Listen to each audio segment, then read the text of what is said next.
Bom dia, hoje nós estamos aqui com duas sumidades do sono, duas mulheres, e o que eu digo, as mulheres estão dominando o mundo, né? Estão dominando, querendo dominar o sono também.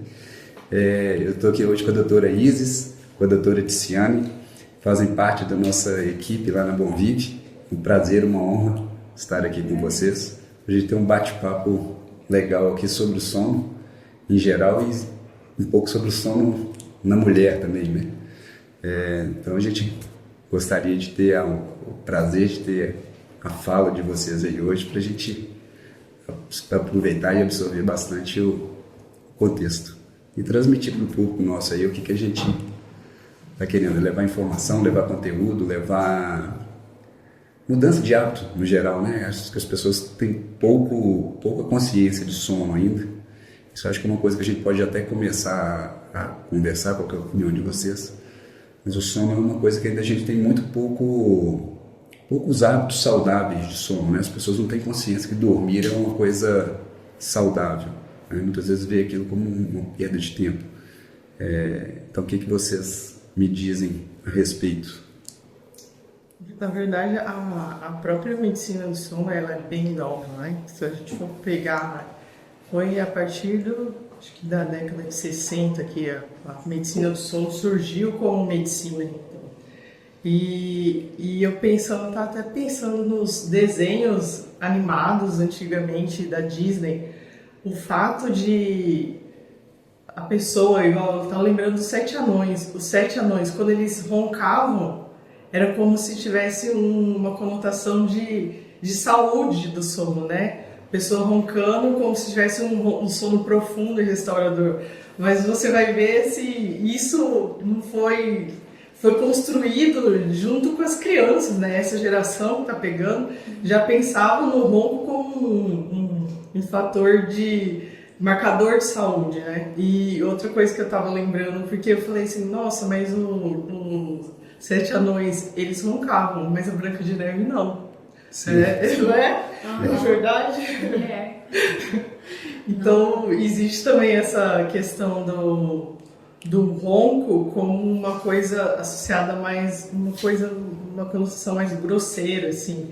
Então, eles não gostam de associar isso à mulher. Eu acho que isso também passou nessa geração e historicamente, né? Ninguém gosta, nenhuma mulher gosta de falar, ela ronca, né? Quando fala homem é mais normal, assim, né? Sim, mais aceitável, né? Mais aceitável, mas a mulher, ela fica um pouco ofendida, né? Sim. É uma coisa que a gente vê nas consultas, assim. Sim. E uma coisa que eu vejo, assim, é diferenciar o que é comum do que é normal, né? Sim. É comum roncar? Sim, né? A gente sabe que tem estudos que mostram ali que até 32% da população ronca e tem, às vezes, apneia do sono. Agora, isso é comum. Agora, você não pode achar daquilo comum, normal. Sim.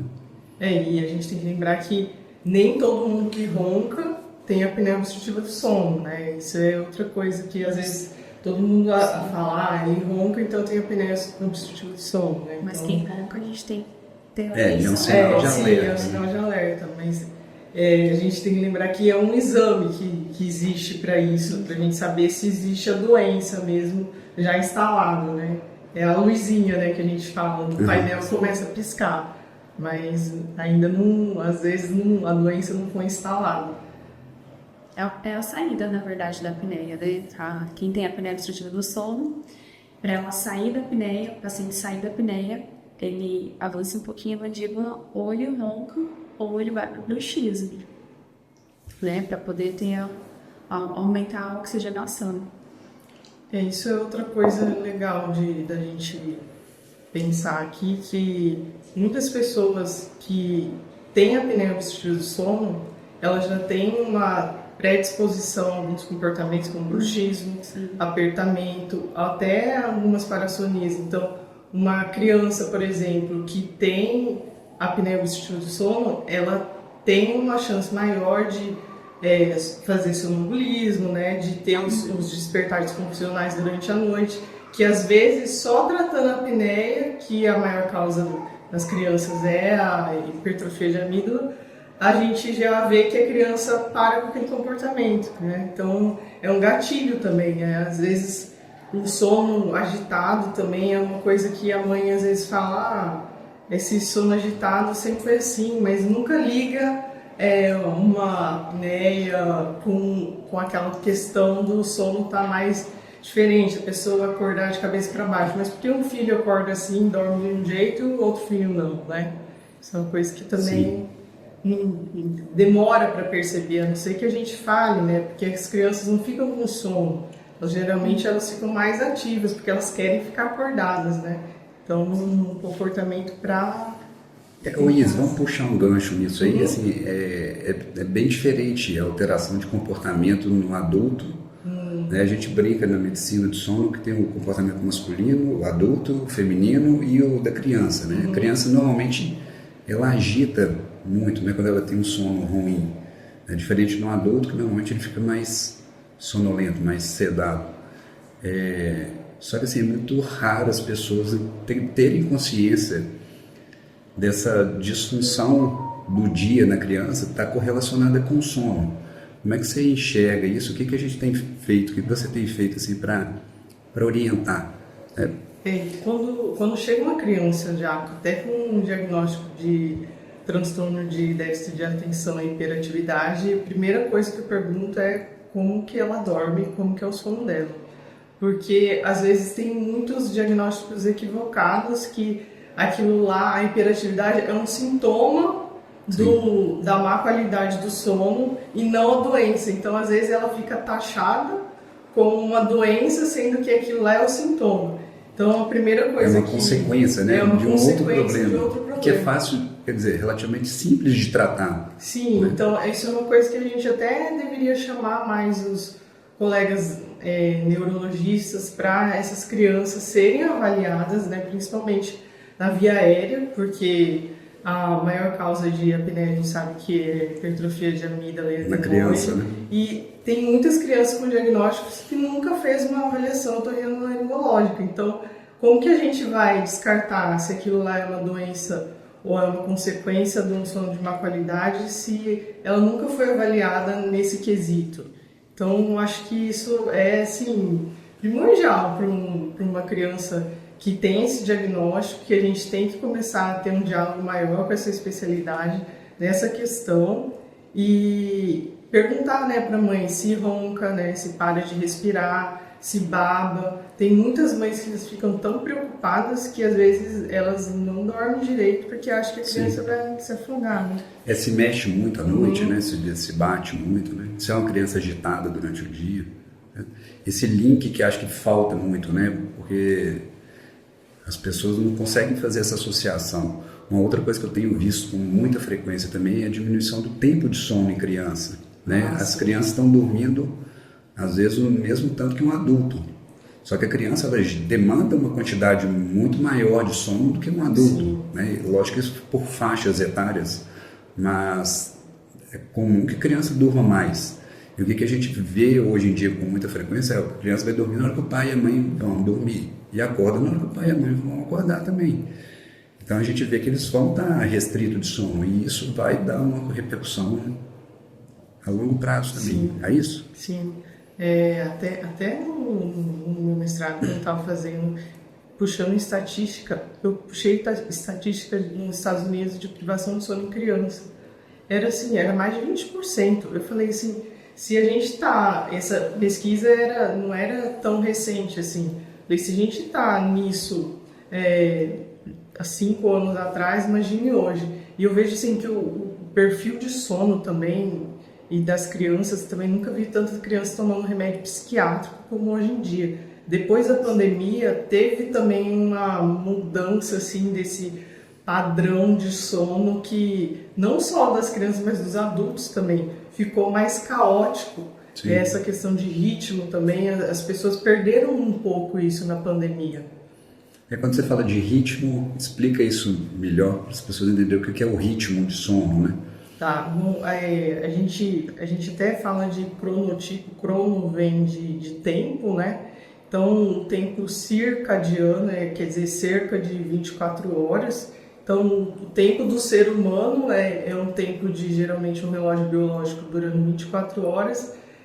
Os adultos, geralmente, têm um sono a gente fala por faixa etária, né, cerca de 8 horas, e a gente divide os cronotipos em matutino, vespertino e intermediário. O cronotipo matutino são pessoas que geralmente acordam cedo, vão dormir mais cedo, acordam com fome, elas rendem muito mais de manhã, então chega já no período do final da tarde, elas já estão rebaixando.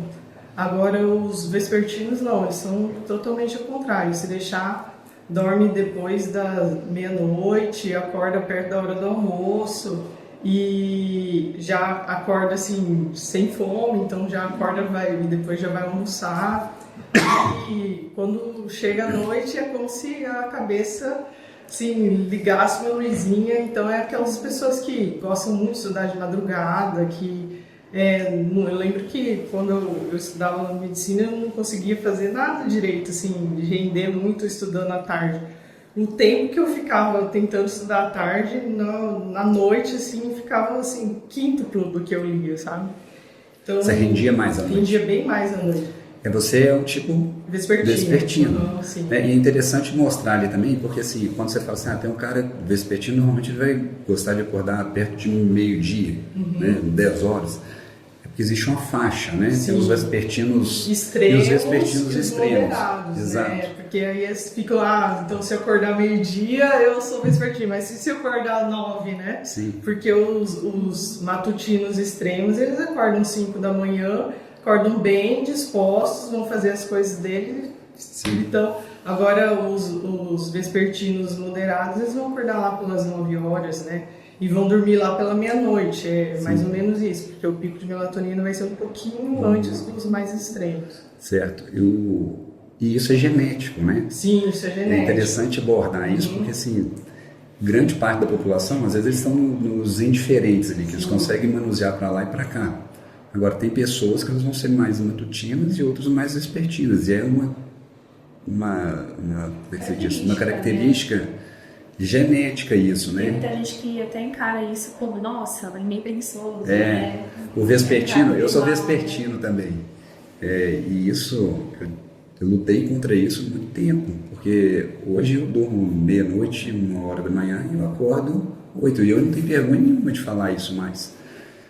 Antes a gente tinha, putz, cara, acorda 8 horas, parece que é meio vagabundo, preguiçoso, né?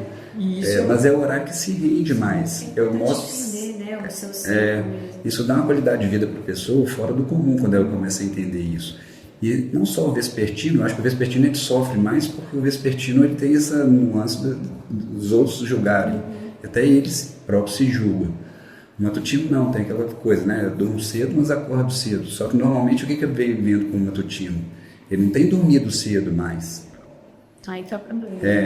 Ele vai dormir tarde, esbodegado lá, vendo séries de Netflix às vezes, e acorda 5 horas da manhã, e ele dorme 6 horas, 5 horas. Tira o sono dele, né? Ele priva de sono ali, né? Então a gente tem visto bastante isso também, né? E isso é um conhecimento muito poderoso, né? De saber como você funciona, o horário que você funciona mais. Isso a gente começa a ver desde criança. Então, é legal a gente saber perceber como os nossos filhos funcionam para... A gente, às vezes, fica cobrando algo que ele não tem tanta... Então, você devia ter feito, mas eu rendo mais essa hora. Você vê que a tarefa ele faz melhor aquele horário. A escola, quando tem possibilidade de colocar de manhã ou no horário à tarde, se você souber essa questão de cronotipo, você tem como colocar o seu filho para ser mais produtivo, para ser mais feliz também, né? Sim. Eu vejo que, por exemplo, nos Estados Unidos existe isso, né? Muito bem definido. No Brasil existe um projeto de lei ainda, mas não foi aprovado, essa mudança de horário, né? Então, por exemplo, o adolescente, a gente sabe que ele fica mais vespertino, né? Então ele teria que entrar um pouco mais tarde na escola, né? Só que ele entra às 7 horas, para ele entrar às 7 ele tem que acordar às 6. Ele vai render pouco, porque ele vai estar com sono, né? Então aquilo ali é contraproducente. Se essa pessoa entrasse um pouco mais tarde, aquilo ali implicaria numa resposta de aprendizado muito maior, Agora, a gente sabe que implica uma série de outros fatores, né, sociais, de como é que o pai vai deixar a criança na escola 9 horas da manhã. Mas, assim, fora isso, existe. Sim. E eu acho que a gente tem que balizar no que funciona bem em outros locais, né? Então, assim, você vê turnos começando 9 horas da manhã de escola nos Estados Unidos, você vê turnos começando 11 horas da manhã. Né? Não todos vão entrar naquele horário. Né? Aí você vai, é aquilo que você falou. Vamos ver como é que esse meu filho funciona melhor e a gente vai distribuindo ali, porque vai ser uma criança que vai render mais, vai ter uma performance cognitiva, uma performance física melhor e vai ser mais feliz. Sim. Né? Eu brinco sempre assim, e lógico que não é só isso, né? Mas por que uma equipe americana de Olimpíadas funciona e ganha muito mais? Eles treinam muito, sim, mas eles treinam no horário certo também. Não adianta, igual você falou, você rende à noite, igual eu também. Não adianta eu querer estudar de manhã, porque eu não vou render o mesmo tanto que eu vou estudar à noite. A capacidade de aprendizado é muito maior, né? É como se eu tivesse ligado com as turbinas toda funcionando. Né? Então ter essa consciência é interessante também, né? Sim. Eles já estavam fazendo. Teve uma escola, acho que no Rio Grande do Sul, que eles fizeram um projeto piloto sobre esses horários mais alternativos. No Japão e na Nova Zelândia eles já estavam fazendo isso. E no Japão eu achei muito interessante porque eles já estão começando a mapear a população inteira do holotipo. Isso é muito legal, assim, imagina. O up, não. Você ter isso. Agora, o que é legal, isso eu acho que no Congresso Americano de 2022, que a Marinha Americana, né, ela já foi aquela Carson que fazia, ela que mexia muito com a actigrafia, foi pioneira de actigrafia. Ela foi lá para a plataforma no mar lá da Marinha e foi colocar actígrafo em todo mundo para mapear cronotipo e para melhorar a escala da Marinha Americana, porque eles viram que o tempo de reflexo, o tempo de acertar tomada de decisão, né, muda. Tudo isso mudava, então começaram a colocar eles nos locais que eles tinham mais aptidão. Isso assim mudou bastante. E ela falou assim, o mais difícil quando a gente está lidando com marinha, exército, é quando a gente convenceu o alto escalão, né, o almirante. E isso estava dando tão certo que eles iam estender esse projeto para o próprio exército. Então isso é uma coisa até que a gente tem que pensar em questão de segurança. Se a gente pode fazer isso, por que não, né? Sim, sem dúvida. Assim, são coisas simples, né? Por exemplo, eu, pelo meu padrão vespertino, por exemplo, eu viajo daqui para o Cuiabá, às vezes eu vou à noite. Eu saio daqui 10 horas da noite, o povo fica, nossa, é doido, você vai viajar. Sim, mas é o horário que eu vou ter mais segurança. Porque a chance de eu cochilar é pequena, a estrada está vazia. Então, para mim, é muito melhor. Agora, não é cabível para uma pessoa matutina. Né? Eu acordar às 6 horas da manhã para fazer uma viagem dirigindo é um risco. Sim. Mesmo que eu tenha dormido mais cedo, dormido às 8 horas que eu preciso, na verdade eu preciso de 8 horas e meia, mas é um risco, porque eu não estou dentro do meu horário certo. Né? Eu brinco sempre, não sei se vocês concordam, o sono a gente tem que avaliar 3 nuances, né? O tempo, né? A quantidade adequada, que eu falo, o sono é um carregador, em grosso modo. É como se fosse um carregador de celular, você tem que deixar um tempo adequado, senão não carrega. Segundo, ele tem que ter uma quantidade de carga, uma qualidade de carga adequada, que é a qualidade do sono, que ela pode ser interferida por fatores intrínsecos do sono, por exemplo, uma apneia, a síndrome da perna quieta. E o terceiro fator é o momento certo de se dormir, né? Que é o momento certo de você carregar o celular também. Não adianta querer carregar o celular de dia, é algo que você está usando, né? Então o momento certo de dormir é variável, né? Para recarregar as energias. Sim. Eu acho que outra coisa legal a gente falar é a questão do quanto cada pessoa precisa dormir. Igual você falou assim, eu preciso de 8 horas e meia. Porque existe um número mágico na cabeça das pessoas de que eu tenho que dormir 8 horas, né? Nem todo mundo precisa dormir 8 horas, né? E aí, como que as pessoas descobrem quanto tempo ela tem que dormir de sono? Sim. Eu vejo assim, ó, o número mágico hoje acho que já tem caído um pouco, porque as pessoas falam assim, não, a faixa de um adulto é de 7 a 9. Então o que o cara fala? Não, eu vou dormir 7. Só que às vezes pode ser que ele precisa de 7,5, o outro pode dormir de 8, e às vezes tem gente que vai precisar de 9. O que você me fala sobre? Então, o que eu sempre falo para os pacientes é o seguinte, existe esse trabalho que a gente baliza, né, por idades, quanto que a gente, o normal, né, assim, da população, a maioria da população dorme 8 horas um adulto, né, e isso vai diminuindo à medida que você vai entrando na idade, hoje não sei como fala, né, agora... A partir de 60, 60 e poucos, não, né? eu ia falar... 60 mais. Não é 60 mais, exatamente. 60 mais, isso vai reduzindo. Então, às vezes, a pessoa, ela tá com 70 anos e ela tem a expectativa de dormir como ela dormia aos 40. E isso é uma coisa que a gente também tem que desmistificar, porque às vezes ele tá atrás de uma coisa que ele já não é mais, sabe? Que não é viável, que não precisa mais. E como que você vai saber? Então, eu sempre falo, se você está de férias, então você tem a possibilidade de dormir livremente, dormir e acordar o horário que você quiser.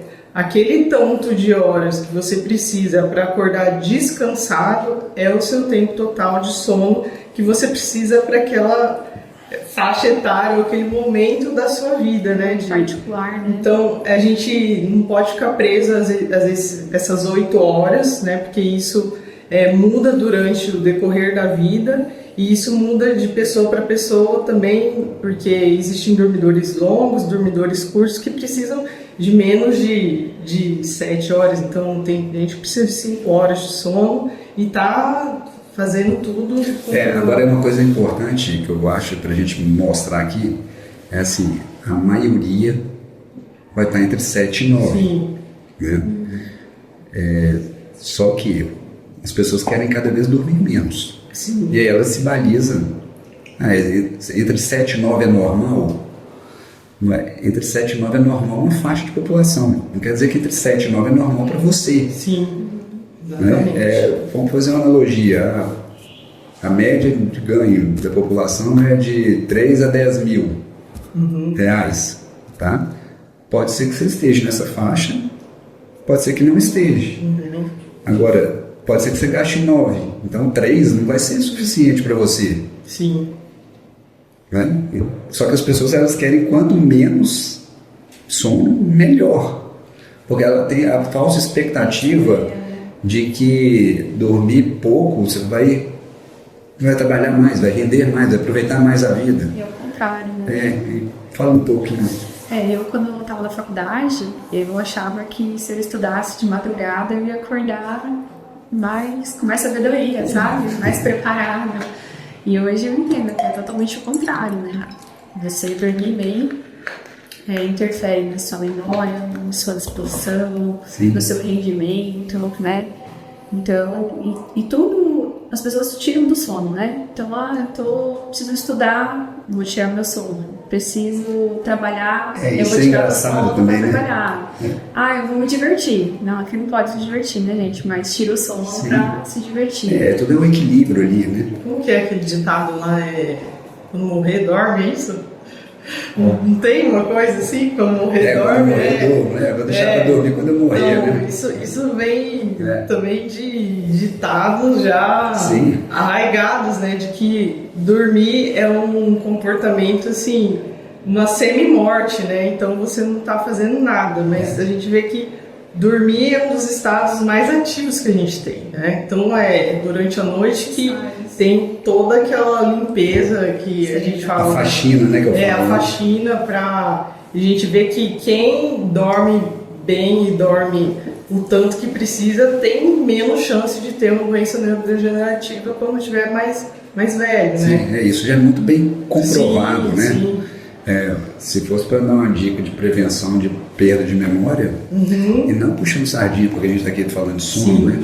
Cara, durma bem. Né? Porque exercício você físico. falou a questão da memória, né? A memória ela é consolidada durante o sono. Durante o sono. E Então, eu achava assim, que se eu dormisse menos, eu ia acordar Exato. com mais memória. E aí por isso dá o branco, né? Aquela que você estudou a noite inteira, ali chega na prova você deu o branco. Sim. Ou você estudou na noite inteira, até vai bem na prova, mas daqui uma semana você já não lembra mais nada. A memória são duas, grosseiramente são duas fases, né? Eu falo que é uma memória RAM e um HD.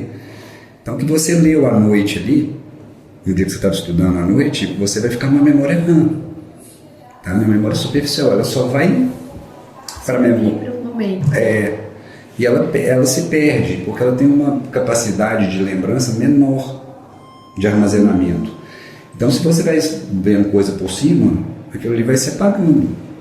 Tá? Como que você consolida no computador? Você joga para o HD. E esse jogar para o HD, no caso nosso, é no sono. É ali que vai consolidar a memória, que você vai fixar. Então, se você estudar e não dormir, você vai gravar menos. Sim. Vai ser uma coisa que vai ser temporária, uma memória temporária, ela vai se perder. Hoje eu já super entendo isso, porque eu sou matutina, né? Então, à noite eu não rendo, não consigo ter minha hora de descanso. Agora eu vou parar, vou dormir, porque não gravo mais nada. Nós estamos gravando um podcast que começou às 9, né? Pra mim, pra Isa, pra Tiziane já tá no meio do dia já, né? Sim, acordo cedo, eu gosto de começar a atividade cedo. Não, 6 horas, geralmente eu acordo. Sem despertador. 6 eu tô começando meu último rei. Pra eu acordar feliz, assim, sem despertador, umas 7. E mais com despertador de 6 horas. E hoje é mais rei. E uma outra coisa interessante que eu tenho batido bastante também, não sei se vocês concordam, é o seguinte: eu tô até querendo escrever um dia que vai ser desperte para dormir. É abolir o despertador de manhã. Porque se você dormiu bem, no horário certo, com a quantidade certa, com a qualidade certa, o seu corpo vai te acordar. É o que eu falo, hoje eu consegui fazer isso comigo. Eu não uso despertador, eu acordo quase sempre no mesmo horário.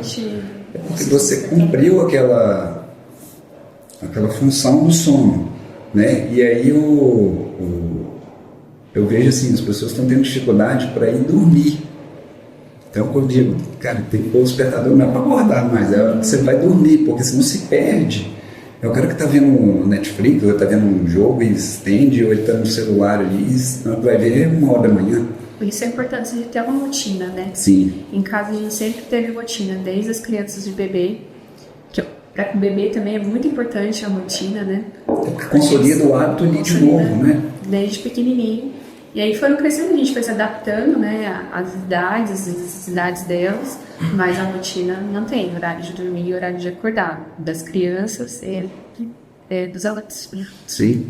É que ocorreu uma mudança muito grande, né, na sociedade e principalmente em relação às luzes. Eu lembro que eu também fiz uma aula que eu pegava a imagem da NASA, como que era o globo terrestre, né, tal ano e tal ano, como que já tinha uma diferença assim absurda de você conseguia já fazer a cartografia inteirinha do globo só com as luzes, e isso não tinha antes. Isso não só muda o comportamento humano, mas também muda muito o comportamento dos animais, a gente vê. E então, porque antes, quando o sol estava se pondo e a gente já ia ter uma diminuição de luz, hoje a gente faz o contrário. Quando está diminuindo luz, aí que a gente acende, põe, e aí começam as cidades, né? As cidades mais que tem essa poluição luminosa maior, é quando a cidade fica mais viva, né? Mais vibrante. Então, isso começou a influenciar até questão de rio, mar, porque até os animais sentem, né? Então, a gente tem que também ter uma consciência luminosa, talvez, de fazer essa redução de luzes, assim. Hoje existem aplicativos que a gente consegue ajudar a colocar no celular, no computador, mas preferia a luz amarela do que a luz branca, né? E usar abajur, isso era uma coisa que antigamente usava... Não tem, né?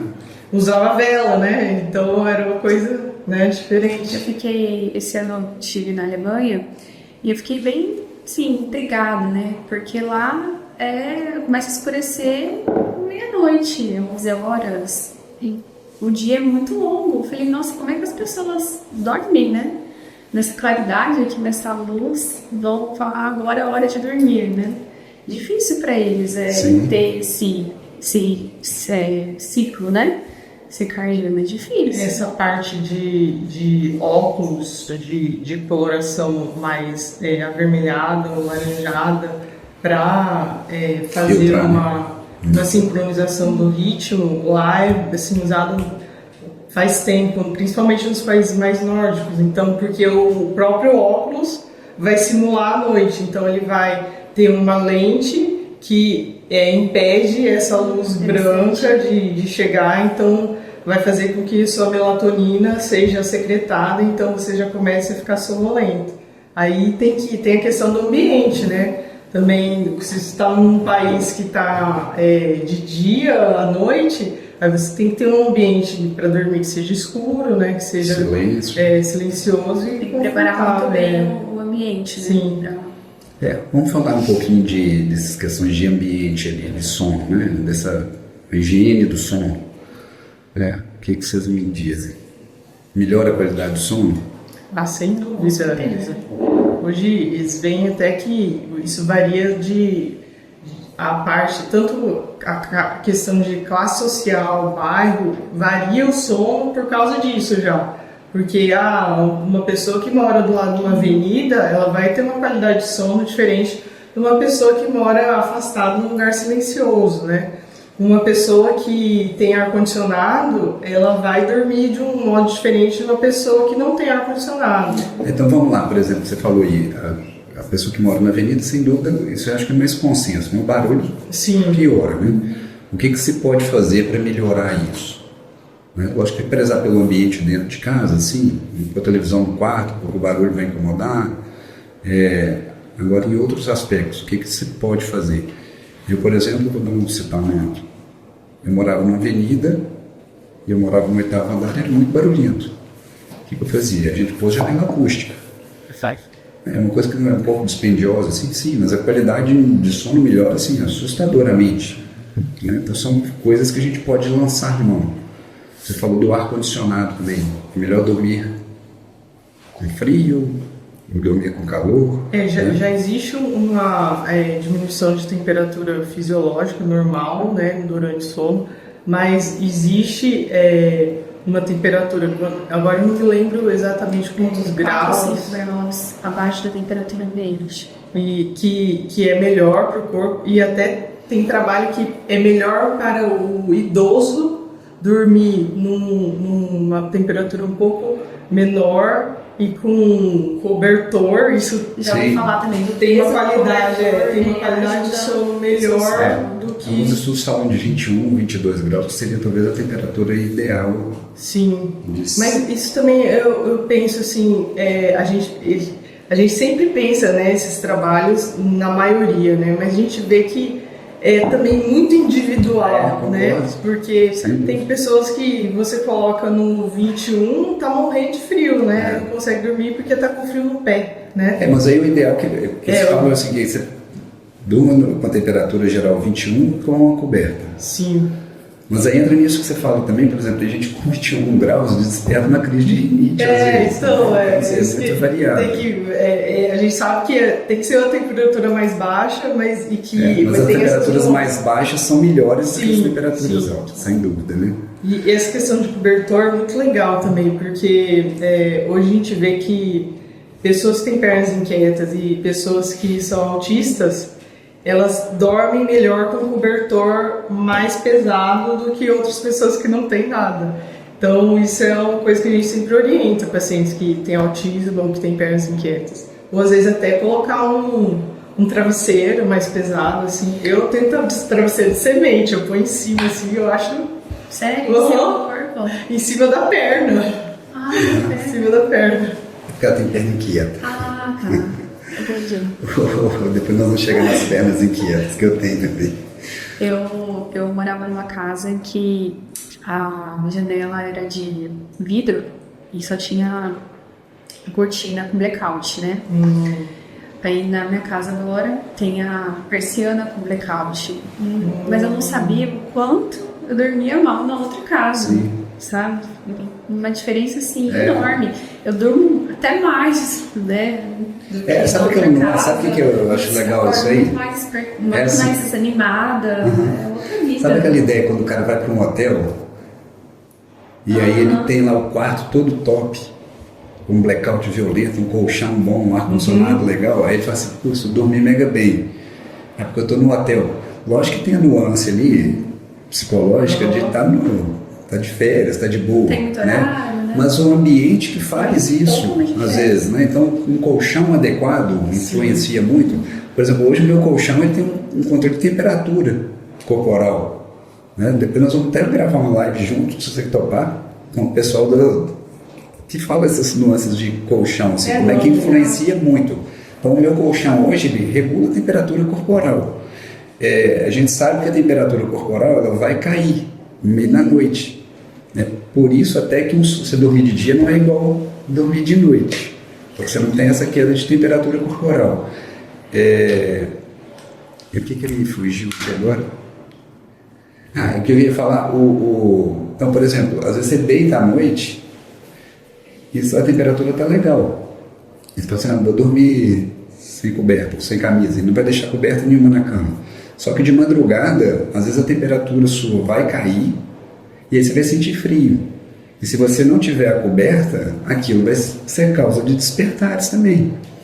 Então é legal deixar alguma coisa do lado, mesmo que você não queira usar no começo do sono, porque a temperatura vai baixar e você se cobre depois. Vai sentir frio, né? E isso é legal que o paciente que é matutino, a pessoa que é matutina, a pessoa que é vespertina, esse pico, na verdade, essa baixa de temperatura, ela muda e geralmente o do matutino ele vai sentir frio quando vai lá 4 da manhã. O matutino não, ele vai sentir antes, né? Então isso a gente vê essa questão de cronotipo até nessa questão de temperatura, sim, né? É interessante. E mais de higiene, o que vocês recomendariam? A gente já falou então de temperatura, a gente já falou de barulho. E o barulho que a gente fala assim, pode ser uma janela acústica, mas às vezes pode ser um tampão de ouvido. Sim. Você mora num lugar muito barulhento, não tem condição de comprar uma janela acústica, pode ser um tampão. Tem gente que, e quando eu acho assim, quando não consegue se adaptar ao tampão, porque tem gente que não consegue dormir com tampão. Às vezes eu falo para colocar um ruído branco para mascarar, né? o ruído de fora, assim. Tipo o ventilador. O ventilador ele funciona como... Mas o ventilador virado para a parede, assim, quem tem ar, meu. Sim, da temperatura. Não, ele tá falando pela questão do ruído. O ventilador faz um barulhinho. Teoricamente ele funciona como um ruído branco. Agora o ruído branco hoje é fácil de achar no celular, no YouTube, né? Esse negócio de ruído, eu lembrei de um paciente que não conseguia dormir porque via um passarinho todo certo horário na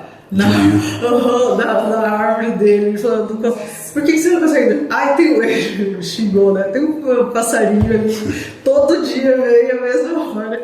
Eu lembro que ele voltou ao consultório, eu falei, e aí, né? Porque eu falei pra usar tampão, não sei o que, ele não deu jeito, passarinho. Assim, às vezes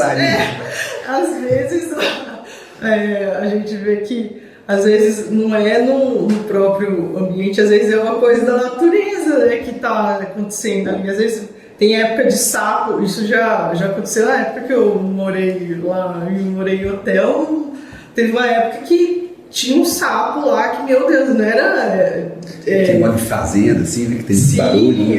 Porque, assim, grilo, eu acho que é normal, assim, é mais fácil.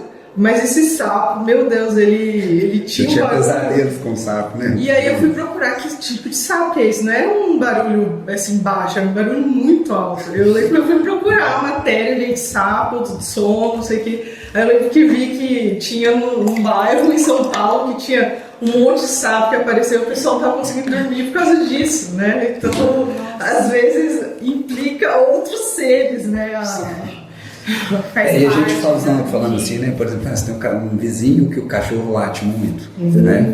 ou pessoas que moram em bairros mais, dizem que são muito conglomerados, né? O vizinho põe um som alto à noite, ou a briga do vizinho lá, às vezes interfere no sono, né? E aí a gente entra num outro assunto também, né? Putz, as pessoas às vezes já querem um remédio para desligar, né? Porque o vizinho está fazendo barulho, não tem como ela resolver o problema do vizinho, então vira uma bola de neve às vezes, né? Mas voltando aqui na higiene. Celular, eu acho que é uma coisa que tira muito sono.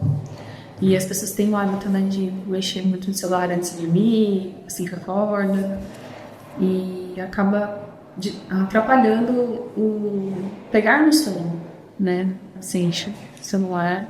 O celular acho que está sendo grande, talvez um dos maiores vilões do sono hoje em dia, né? Sim. Não é que ele é ruim. Ele é igual uma arma, pode ser boa, pode ser ruim. Um carro ele pode ser usado para transporte, pode ser usado para passar em cima de alguém, né? Aqui eu acho que é a mesma coisa, só que as pessoas é fácil se perder. Se perder. No celular, né? E as implicâncias do celular, não sei o que vocês têm a dizer, por quê? Por que o celular é ruim? Antes a gente chegava a falar mais do celular, questão da luminosidade azul que inibia a secreção de melatonina. Então isso também, né? Mas hoje eu você acho sabe que mais, né? O pior hoje é esses algoritmos das redes sociais que elas ficam estimulando o cérebro e jogando dopamina e te deixando mais. Então são duas coisas que estão acontecendo, né? Na verdade eu falo que são três, sabe? Eu falo assim, ó, existe realmente a luz, porque ela joga uma luz ali direto.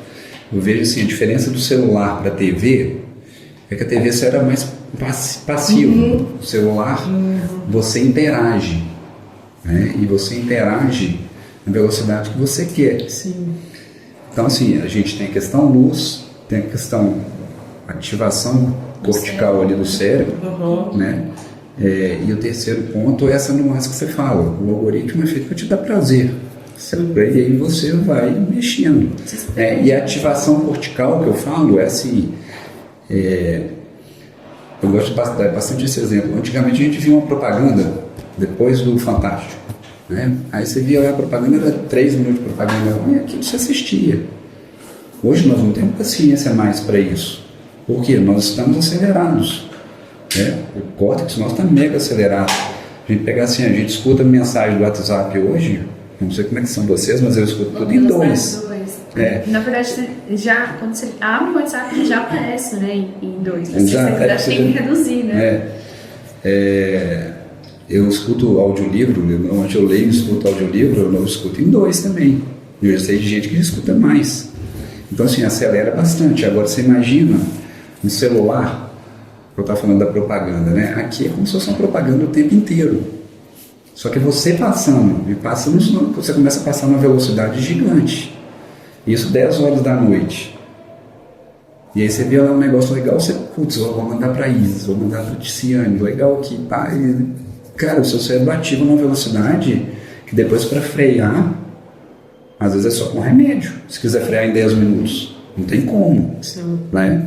Então, assim, esse desacelerar tem que acontecer mais cedo. Não que eu não possa usar o celular, né? Mas uso o celular até 8, 9 horas. Porque senão vai ativar. O horário que você vai dormir tira um pouquinho antes. Exato. Porque a gente poderia fazer uma correlação com o exercício físico, né? Porque é o que a gente fala para geralmente também tentar fazer exercício físico pelo menos até 2 horas antes da hora de dormir. Se a gente for pensar, isso é um exercício, né? O fato da gente estar aumentando a velocidade à noite é um exercício cognitivo, né? Então, da gente ter, vamos supor, da gente ter ficado um ritmo todo durante o horário de trabalho, aí chega à noite e começa a acelerar. É a mesma coisa que a gente faria com o corpo no exercício físico, né? A gente aumenta o ritmo do que é o ritmo que a gente é acostumado, basal.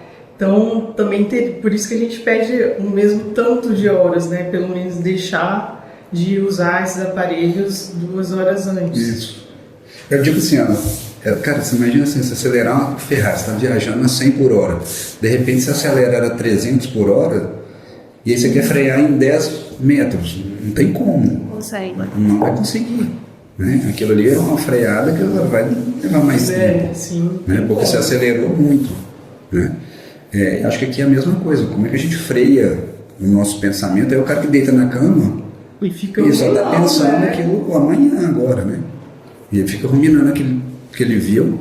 Uma outra coisa interessante também. Vocês acham que interfere o que você assiste?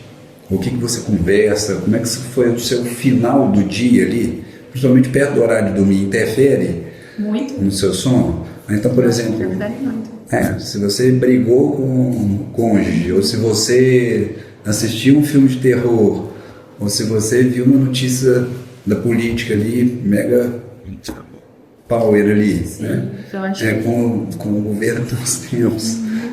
Vamos entrar em político aqui, né? Mas se assistir uma notícia dessa de noite, é saudável ou vai te piorar o sono ou não vai interferir? Eu tô aqui, eu lembrei de uma história de uma paciente também que ela falou, eu falei, mas sempre pergunto, eu tenho dificuldade de dormir, mas o que você pensa quando você vai dormir?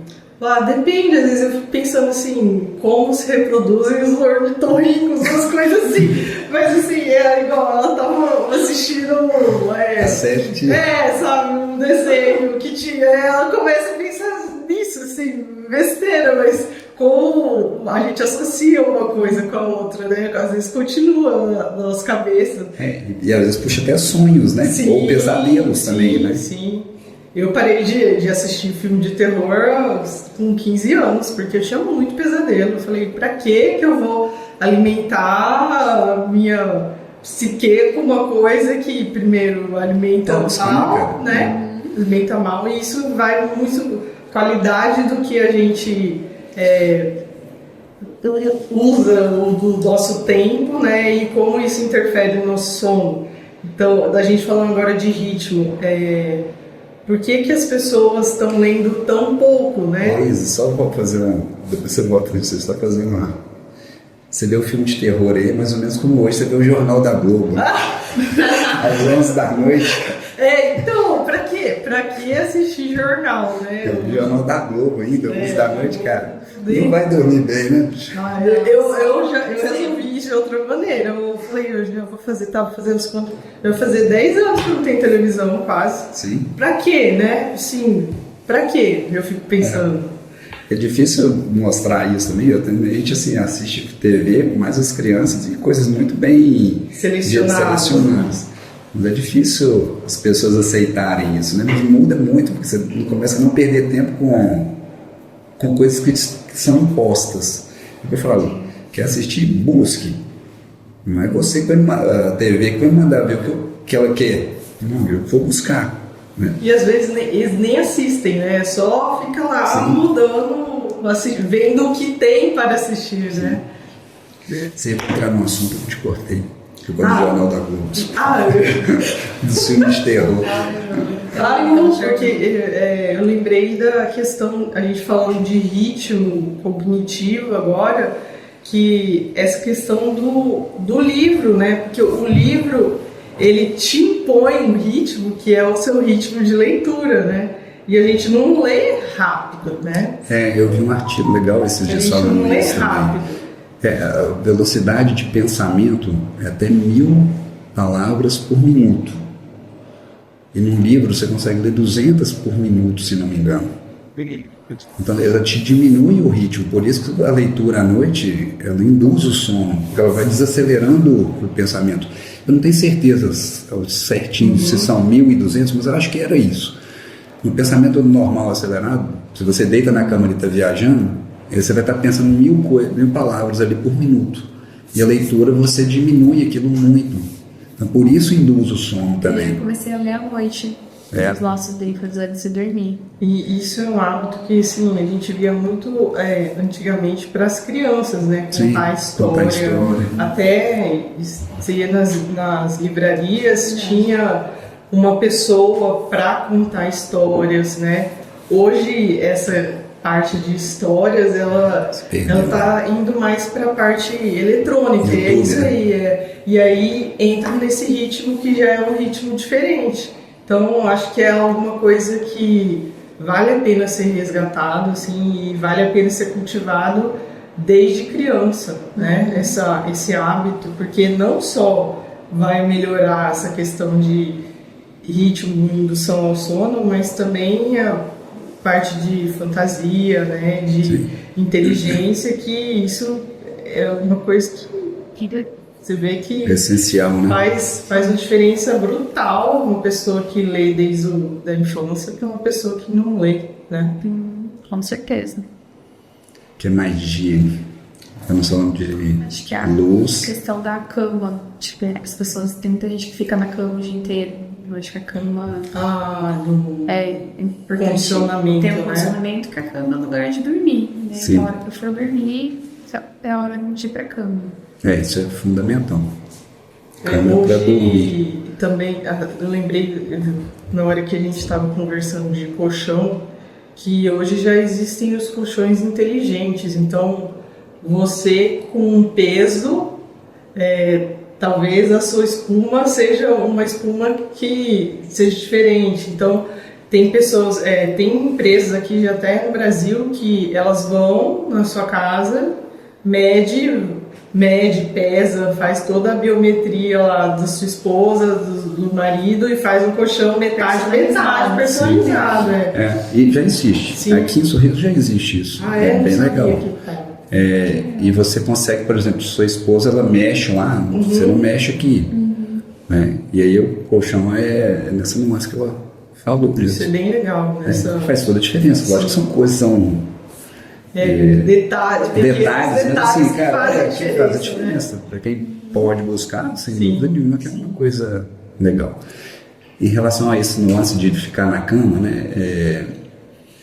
Tem a nuance de ficar na cama de dia e a questão de ficar na cama à noite sem dormir também.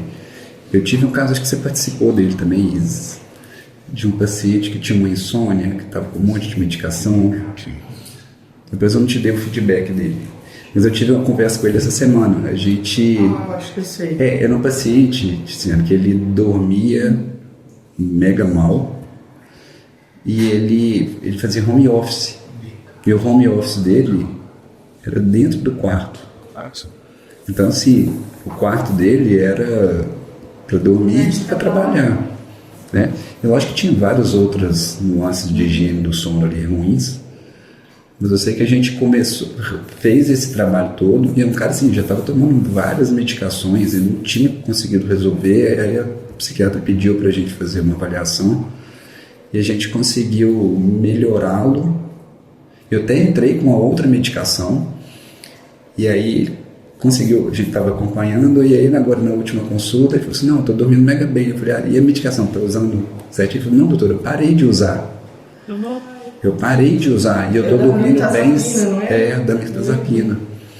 E o cara, assim, mega dose de outras medicações. Assim, foi bem legal o caso, porque mudanças de hábito fazem toda a diferença. E uma coisa que eu estimulei ele bastante, de manhã cedo, que é um outro hábito de higiene, né? Ele se expõe à luz de manhã. Sim. Porque é ali que você começa a sincronizar seu relógio biológico. Expor a luz, essa luz aqui é muito fraca. Ela tem 6.000 lux, normalmente uma luz de sol é 80.000 lux, então se expor à luz solar, isso aí faz toda a diferença na sincronização. Até nem usar óculos de sol, né, de manhã. De manhã, se você puder ficar 10 minutos, meia hora ali exposto à luz solar, não precisa ficar direto no sol não, né? Mas se puder até bom também, porque isso facilita. Então faz uma caminhada de manhã, no caso dele, eu falei, cara, tem varanda na sua casa? Vai para a varanda, meia hora, ele toma um café de manhã na varanda, que isso vai te ajudar. E essas nuances todas foram fazendo com que foi um caso bem legal, bem interessante. Não sabia que ele tinha saído. E o cara saiu da medicação, né? Eu já atendi pacientes também que saíram da medicação tirando o celular. A questão é essa, né? Hoje ninguém, assim, é muito difícil alguém que quer se esforçar ou mudar a rotina. Dar um hábito, né? É muito difícil. Todo mundo quer um remédio para desligar, um uma coisa. medicamental. Sim. Né? Então aí quando exige esforço, a pessoa fica mais resistente, né? Sim. Então, por que eu vou tirar uma coisa que ela acha que está funcionando? É, que todo mundo ela, usa. né? Que todo mundo faz. Eu canso de ver o paciente falar assim, o celular me faz dormir. Ou a TV me faz dormir também. E realmente, às vezes, induz o sono. O problema é que aquela televisão fica ligada ali de noite, e aí você faz barulho, faz luz ali, e aí seu cérebro desperta. Porque o seu olho, por mais que esteja fechado, ele está captando luminosidade. Seu ouvido está escutando. Né? Então, se você pensar assim, eu gosto muito de gerar historicamente, nós somos uma espécie de 10 mil anos, mas você vivia no silêncio lá atrás.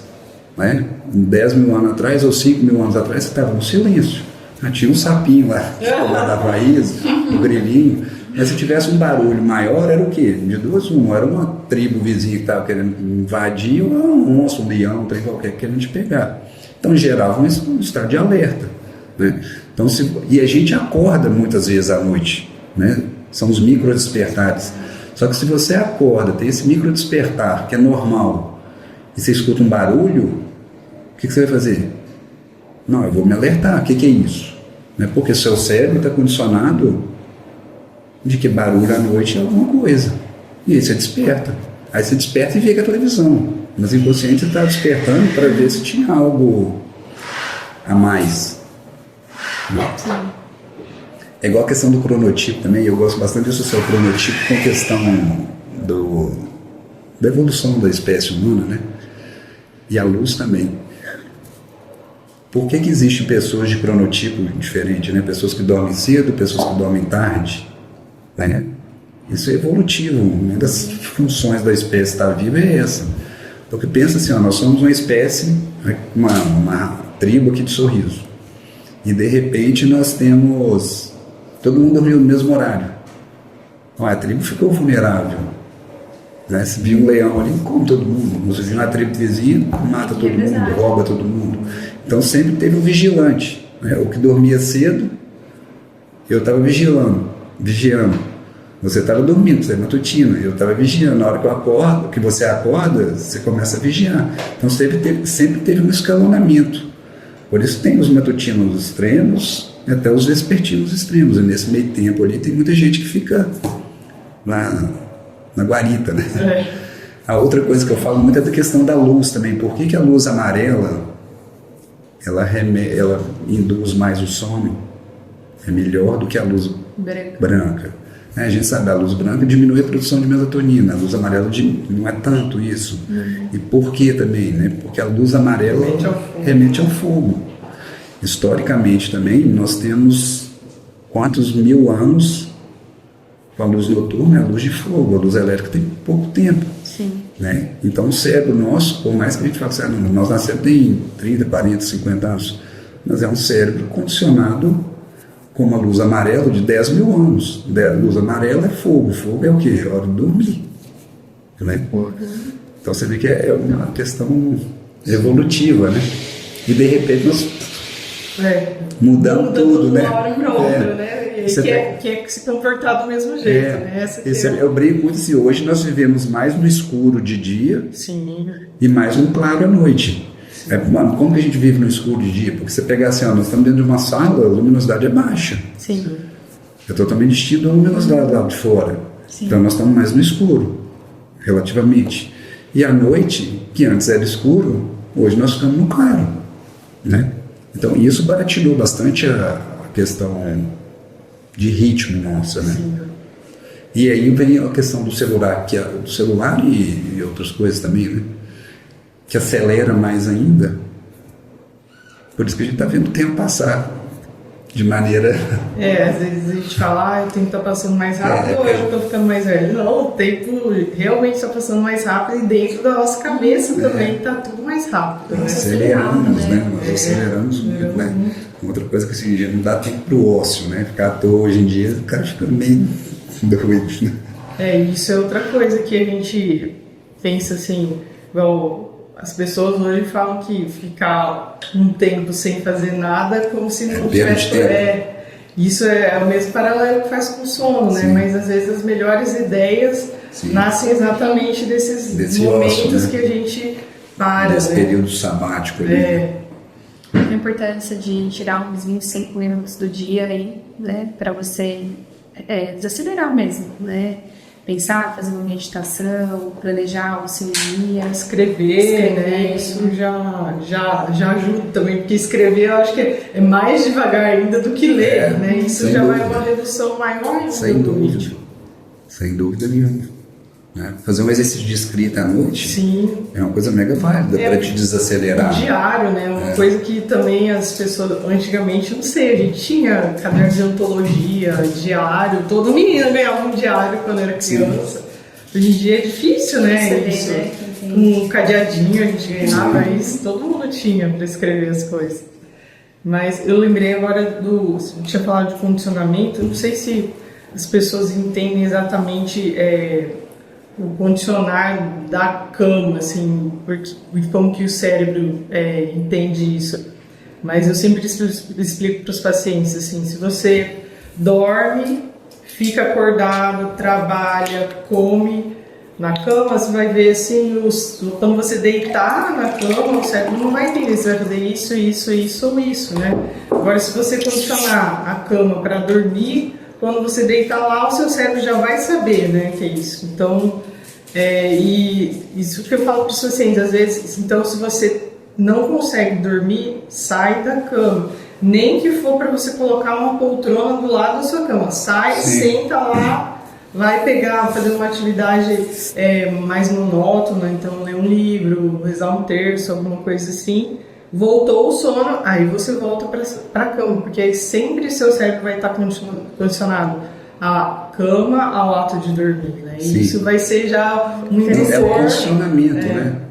E acho que faz toda a diferença. Parece uma coisa simples, mas eu falo bem assim, eu gosto de mostrar para os meus pacientes assim, porque ele fala assim, será que isso é real?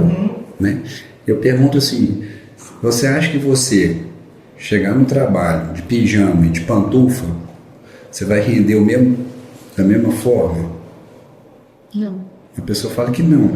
E você dormir com a roupa que você chegou do trabalho, você acha que vai ser um sono da mesma qualidade? Não. Porque seu cérebro está condicionado. A pijama e pantufa é o quê? Dormir, né? Como é que eu vou trabalhar de pantufa? E tem estudos que mostram isso, né? Trabalhar de pijama. No home office a gente viu bem isso. E hoje os estudos estão mostrando, né? Eu vejo alguns estudos de rendimento de home office presencial. Cara, a diferença é gritante. Então, assim, é muito bonitinho na prática. Cara, mas não vai ser... Não, já está se vendo que não é funcional. Talvez o híbrido ali, sim. E aquelas pessoas que usam o terno de cima e aqui, que o cérebro vai entender, né? É verdade. Eu vou dormir, eu vou trabalhar. O que eu vou fazer aqui? Porque a gente trabalha em casa, né? Faz consulta médica, né? Consultas online. E esse cara que eu falei do exame do paciente do sono lá, mas que a gente conseguiu melhorar, foi bem isso. Ele trabalhava no quarto ali e aí se confundia. Fica com o pijama. O pijama para dormir é um hábito de higiene do sono? Sim. É porque você está dando dicas para o seu corpo que aquilo é igual para academia, dormir. né? Colocar a roupa de academia. Né? Exato. Assim como também acordar e tirar o pijama. Exato. Primeira coisa que eu faço. Sem dúvida. E isso é interessante porque a gente está falando assim, os humanos, né? A gente está falando de pessoas que têm cérebro. Mas mesmo com seres que não têm cérebro, esse condicionamento existe. Então, se você for pegar uma lesma, e a lesma ela tem a tendência a entrar dentro da casquinha dela. Agora, se você começar a agradar a lesma, ela vai começar a ficar mais tempo fora. E mesmo que você faça um estímulo, ela entende, isso aqui não é ruim, né? Agora, se você for lá na lesma e der um choque, o tempo de reação dela para enfiar dentro da casquinha é menor. E assim, então mesmo assim, seres que não têm cérebro, esse condicionamento existe. E a gente que tem inteligência, né? Esse condicionamento é mais intenso ainda. Sim, né? mais avançado, Sim. Né? Sem dúvida. Que mais de hábitos? Então, nós falamos de luz de manhã, tirar pijama, temperatura, tirar pijama de manhã, colocar pijama à noite. Um chá é legal isso? Você que gosta bastante dos chás. Eu gosto, eu adoro chá. Ah, isso A cafeína, depois vamos falar da isso é cafeína. bem legal falar porque as pessoas às vezes não têm noção dos tipos de chá, né? Que tem cafeína, que não pode, não pode. Aqui a gente está num lugar que se toma muito chimarrão e se toma bastante tereré, né? E é feito da erva mate. A erva mate tem cafeína. Então eu sempre estou pedindo para eles, porque muitos têm esse ritual, né? Que faz parte, eu sinto meu Cultural, marido, né? Sim, e é legal que tem. E aí eu falo assim, não, continua tendo, mas coloca outra erva dentro da sua cuia. Eu falo, coloca dentro da cuia mesmo. Porque aí você vai descondicionar a erva mate, mas você vai continuar com o mesmo recipiente, né? Sim, e eu acho que assim, isso para pessoas que já têm um problema maior de sono. Sim, né? As claro. pessoas que não têm, Não precisa. o que eu falo? Puxa o horário para mais cedo. Né? Não vai tomar o chimarrão no fim do dia. É né? que também, aí entra também muito a questão da sensibilidade individual à cafeína de Exato. cada pessoa, né? Então, tem pessoas que conseguem uma dosagem de cafeína maior, não tem interferência no sono, né? Não tem receptores de cafeína, né? E outra coisa é o chá, a gente chama de chá tudo que vem da planta Camellia sinensis. Então, chá preto, chá verde e chá branco, todos eles vêm da mesma planta. E essa planta tem cafeína. Então, dependendo do processamento do chá e do tipo de chá, pode ter mais ou menos. Então, por exemplo, um tipo de chá, Hojicha, que é um chá japonês, ele geralmente pode ser dado para criança até à noite, porque tem um nível de cafeína um pouquinho menor. Então, eles dão até em hospital, assim, para ajudar a condicionar, sabe? Então, tem muito da particularidade de como é o processo, né, o processamento do chá. Então, às vezes é a mesma planta, mas o processamento é diferente. Então, Concentra mais ou menos. É a mesma coisa, um café expresso e um café coado tem diferença de concentração de cafeína, né? Qual chá você orienta? Você tem Pra chá tomar? específico? Então, sim, eu vou muito eu gosto do chá de rooibos, mas ele não induz ao sono, ele é mais eu falo para criação de hábito, né? Eu gosto do de rooibos porque ele é um chá anti-inflamatório. Vamos voltar só um pouquinho, então. Eu vejo assim, o chá ele tem 3 nuances ali. O primeiro delas é a cafeína, que ela pode, que foi falado ali, pode piorar o sono. Agora, tem o lado benéfico do chá? Sim, claro. Né? E o lado benéfico pode ser pela questão de substâncias que interferem, né? E uma outra é a questão pelo ritual. Exatamente. É a mesma coisa do pijama, né? O ritual de se pôr o pijama, o ritual de se tomar um banho à noite, mais morno, né? Isso faz com que seu corpo vai condicionando, né? Chegou ali aquela hora. Igual, por exemplo, lá tem pesquisa assim, né? Tocou uma sireninha lá, o macaco sabe para receber uma banana, no dia seguinte ele toca a sireninha e já saliva. Né? Então, se toca a sireninha de lá de pôr o chá, de tomar o chá, é seu corpo falando, putz, já está na hora de dormir. Você enxerga dessa forma também? Sim, a gente faz isso muito com criança, essa questão de ativação dos sentidos, né? Porque a criança, ela não, principalmente recém-nascida, ela não tem autonomia de fazer ações, então ela é mais passiva. Então a mãe e o pai que tem que fazer as ações. Então, por exemplo, colocar sempre um mesmo cheiro no horário de dormir, porque isso já vai condicionar o cérebro a sentir esse cheiro que está no horário de dormir. Então, por exemplo, se você usa um sabonete de manhã para dar banho, usa um sabonete diferente para dar banho à noite, passa um óleo, passa um creme, para sempre condicionar o horário. E o chá tem isso, por isso que eu falo, às vezes é até legal manter o mesmo chá, o mesmo sabor, porque o seu cérebro vai entender aquele gosto. Funciona mais. Né? Tanto é que a gente pode... Todo mundo lembra, assim, tem na família um prato que tem uma memória afetiva, né? Ou quando fica doente, fica com vontade de comer aquilo, porque o seu cérebro condicionou aquela comida, aquele prato, aquele gosto aquela pessoa, aquele afeto, aquele conforto que deu. Então eu falo, evite chás que tenha cafeína, então erva mate, chá preto, chá branco, chá verde que vem da camélia.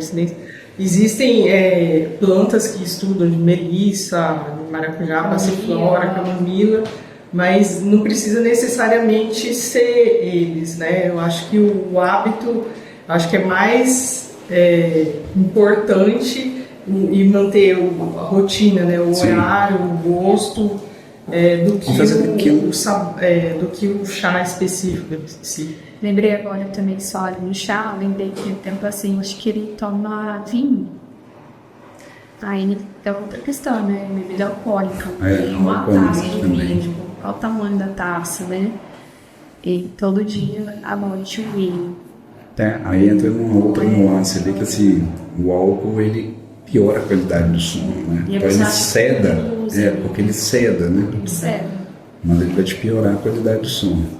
Assim, são coisas que eu acho que a gente tem que sempre expor realmente. É um fator agravante. Sim. Né? A gente até teve aquele dia lá do Edgar, de sendo esposa de um cardiologista bem bacana. E a gente estava questionando essas nuances, né? Até que ponto que essa taça de vinho é realmente benéfico. Né? Tem um lado bom, mas tem um lado... E a quantidade também. E para o sono a gente sabe. De vinho. E a quantidade, eu falo, o momento. Às vezes, esquece o resto tudo. Vamos pensar no sono. Eu não recomendaria tomar essa taça de vinho, mesmo que seja benéfica de outros pontos de vista, e que deve ser. O X é a questão do horário. Né? O negócio fala assim, comer uma feijoada, não tem problema? Não, mas comer uma feijoada de noite, você vai ter um sono de pior qualidade. Né? Então, o horário que se come, o horário que se bebe, eu acho que é o problema. Faz parte do sono também, né? Sim. A bebida se dormir. Exato. E lógico com a quantidade também, né? Uma coisa é você tomar uma tacinha. Não, eu falei, eu tomo uma taçona cheia. 150 ml.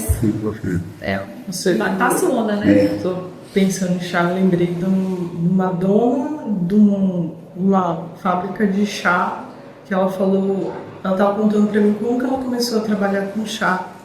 Lembrei porque foi uma história muito forte. Ela falou que ela não conseguia amamentar a filha e que ela tinha sido abandonada assim, e criada pela avó, e a avó, como não tinha leite, dava chá para ela. E que ela conseguiu amamentar a filha quando ela começou a tomar o chá que a avó dela dava para ela quando ela era criança.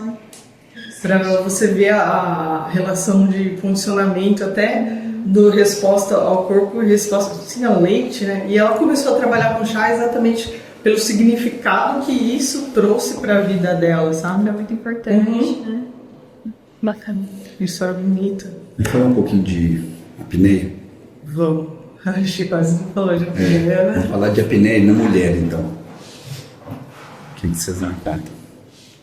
Como é que é? É mais comum na mulher? Menos comum? Qual idade? Bom, geralmente a apneia obstrutiva do sono, ela é mais comum no homem até certa idade, né? Geralmente 2 homens para cada uma mulher até chegar à idade mais idosa, assim.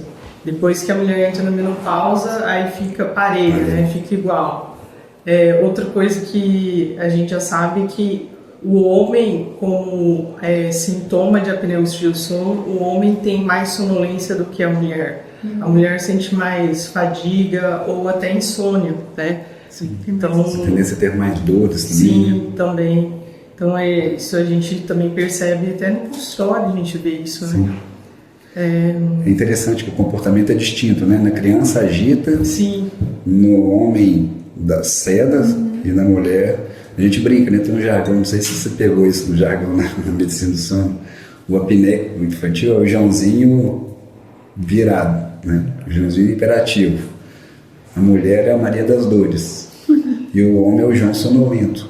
Né? Porque condiz muito com o perfil de o que a apneia dá. Em um é diferente no sexo masculino e feminino, né?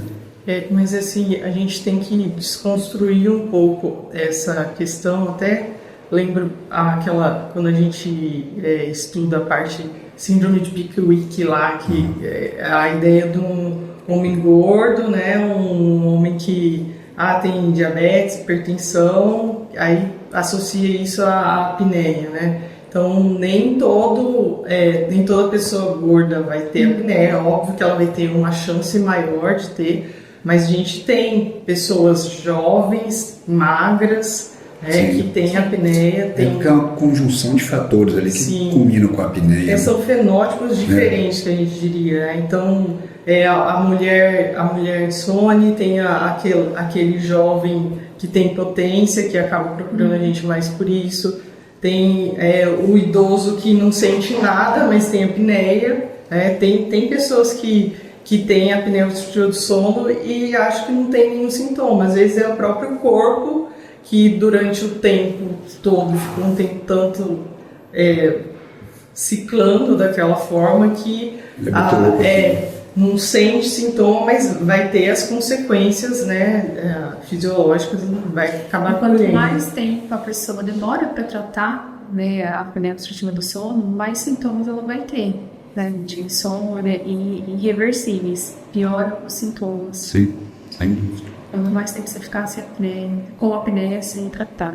Sim, sem dúvida. As repercussões são maiores, né? É uma coisa que eu vejo assim, muitas vezes a pessoa vai habituando com aqueles sintomas ruins, e aí ela acha que é normal. Né? Não, mas vamos pegar a idade que está me deixando mais fadigado. Não, tem um porquê, né? Eu sempre falo. Eu estou trabalhando mais, a gente ouve bastante. Sempre tem um porquê. A idade vai ficar mais fadigado. Mas por que ficou mais fadigado? Ficou mais fadigado porque você tem uma apneia, ficou mais fadigado porque você não tem uma musculatura suficiente, você não faz atividade física de maneira suficiente. E igual o ronco, né? Tu mais velho, é normal. É normal roncar, sim. A gente ouve muito isso, eu penso também, depois que opera de septo ou corneto. A pessoa, às vezes, tem pessoas que acham que respiram bem e até o dia que ela falou assim, nossa, eu achava que eu respirava bem, mas eu não sabia que eu respirava tão mal. Agora, depois que eu vi porque ela não tinha percepção. Sim, porque o padrão dela era aquele, né? Sim. Eu brinco sempre assim, o cara que andou de Fusca a vida inteira, ele acha o Fusquinho dele bom, até no dia que ele anda na Mercedes, né? Aí a gente vai falar, putz, meu Fusca era uma porcaria, né? Você falou assim da questão da menopausa aumenta o risco, né?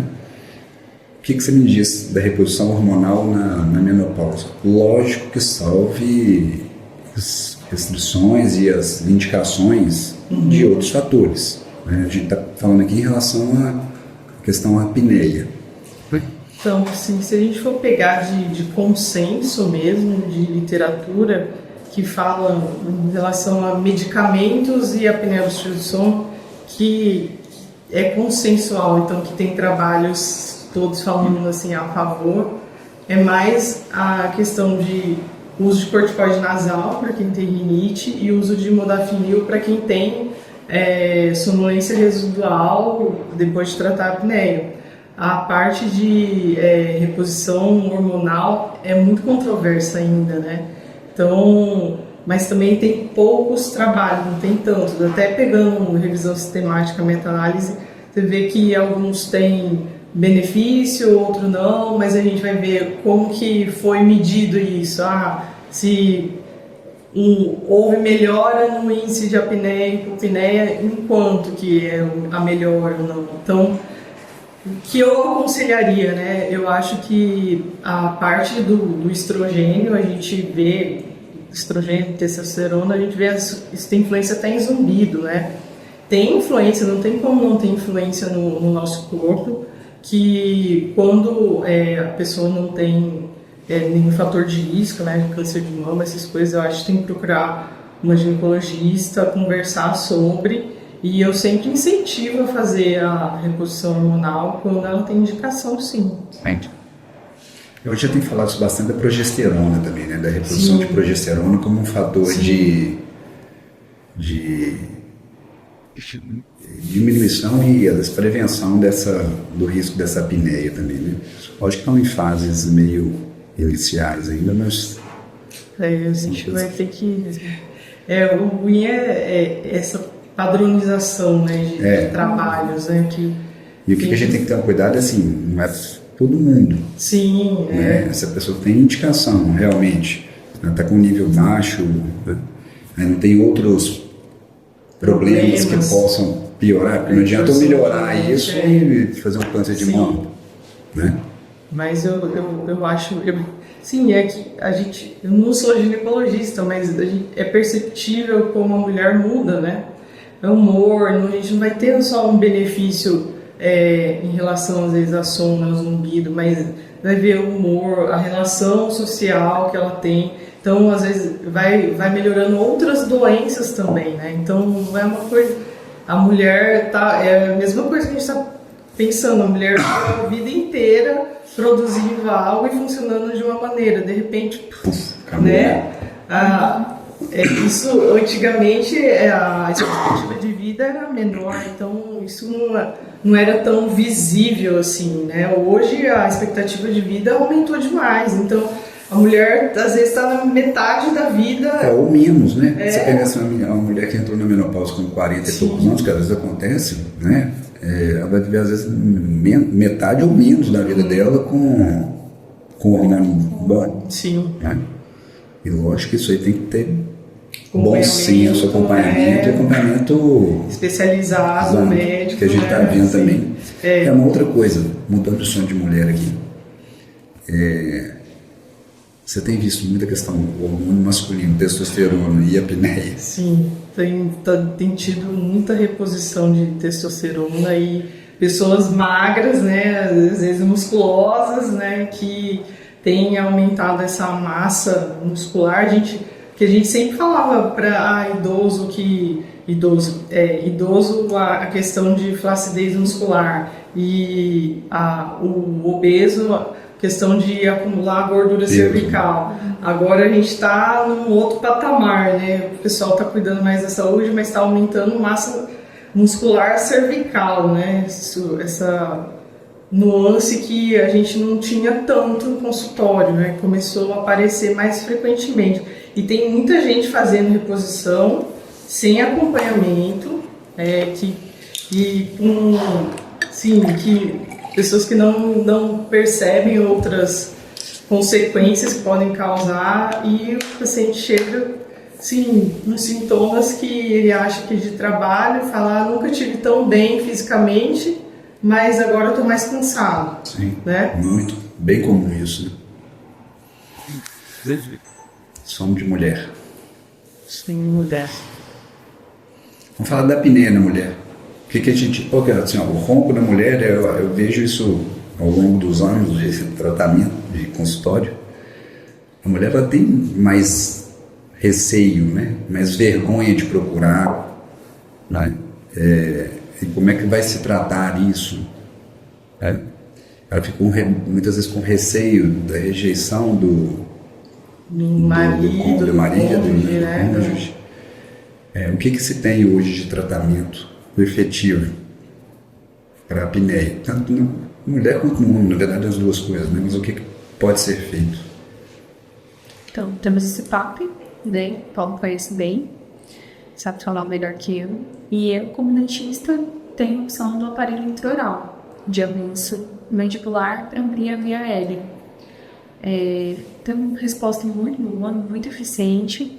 Temos diversos estudos já super embasado, né, cientificamente, e às vezes a pessoa não tem, né, tem só o plombo, né, e é muito eficiente, tem uma boa adesão do paciente, é uma alternativa. Como que você indica, assim, qual paciente você indica o CPAP, ou a apneia, ou o aparelho intraoral, direto?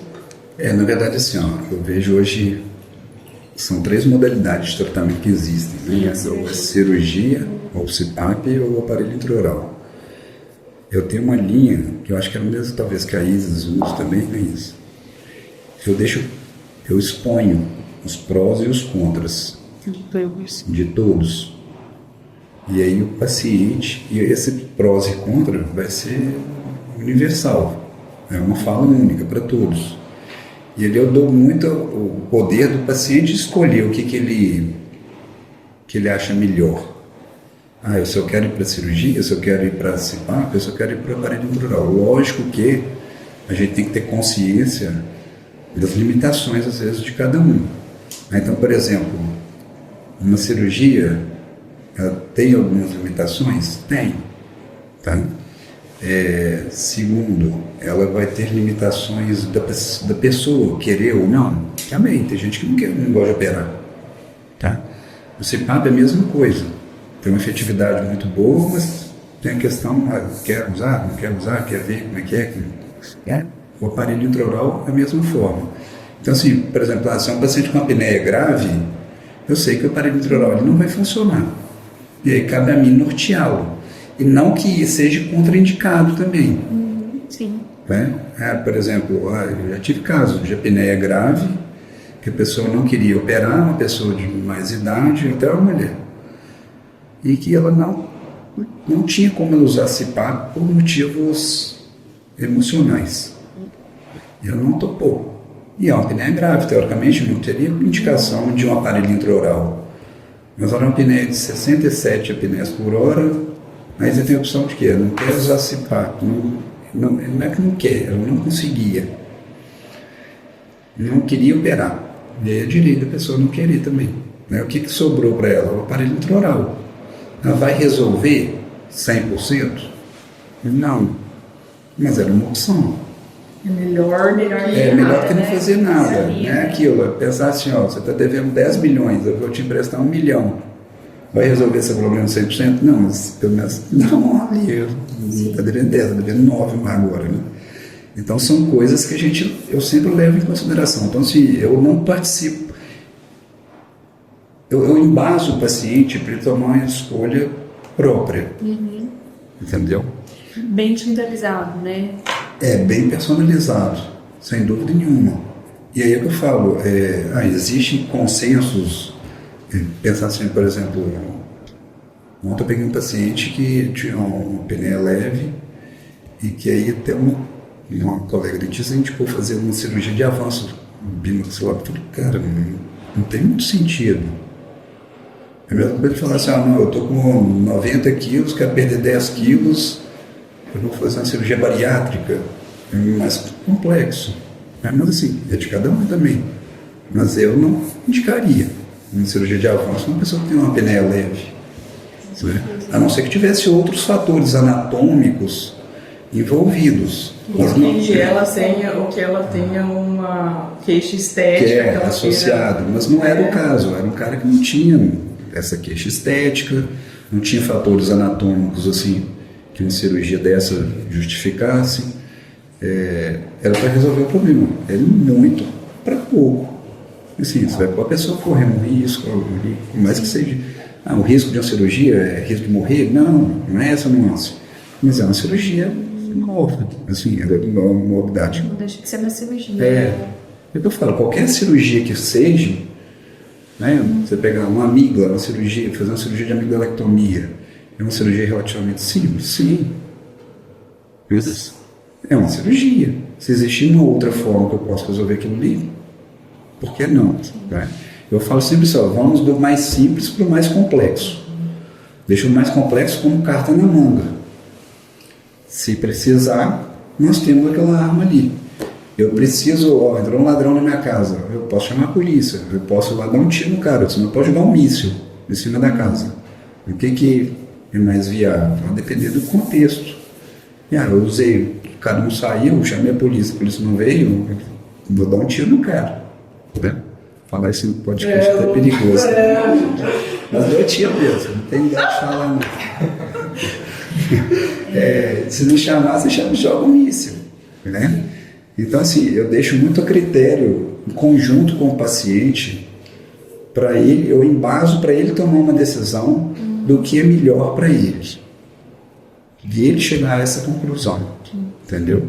Não sei se vocês viram acho que em abril, no congresso de cardiologia que teve em Atlanta, foi isso sim, que publicaram um artigo sobre o CPAP e o aparelho intraoral, né?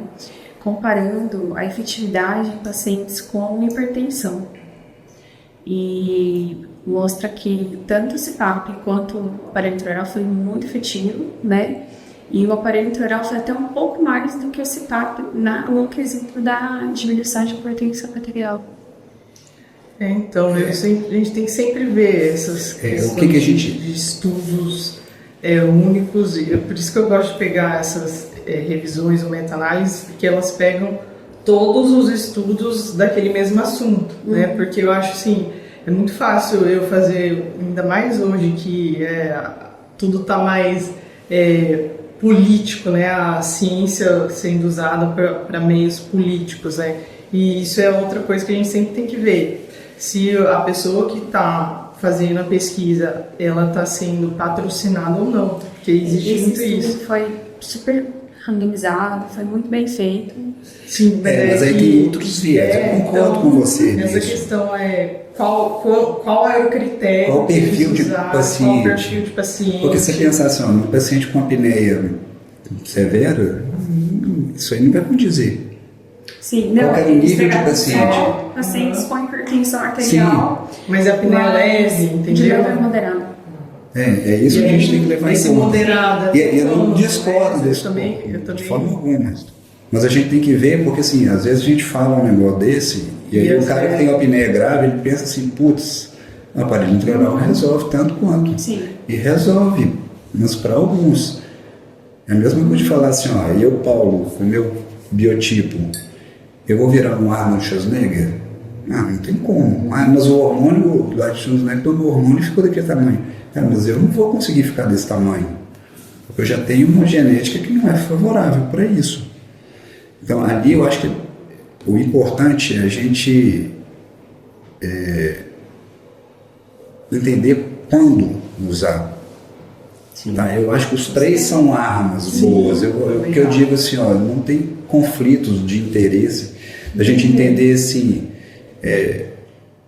tem alguns que vão ser melhor com o aparelho intraoral, tem alguns que vão ser melhor com o CPAP e tem alguns que vão ser melhor com cirurgia. Isso que eu ia falar, acredito que se pusesse também cirurgia junto, os três fossem melhorar, mas se selecionasse assim, mais especificamente para cirurgia, talvez pudesse responde melhor a cirurgia. Vamos supor, se coloca só pacientes com amígdalas maiores, e aí vai ter um resultado melhor com cirurgia, né? Então, os estudos a gente tem que ver muito essa questão de metodologia e seleção de pacientes. E é o que eu falo sempre assim, ó, a usabilidade da coisa a longo prazo, porque você precisa fazer um estudo, e concordo que isso aí tem que acontecer, né? Mas é um momento, né? E é igual você pensar assim, não, cirurgia, vamos pegar o avanço, é uma coisa, vamos supor que ela fosse destoada do resto tudo, né? Pensar assim, CPAP e aparelho intraoral resolve X, cirurgia resolve 10X, 10 vezes melhor, tá?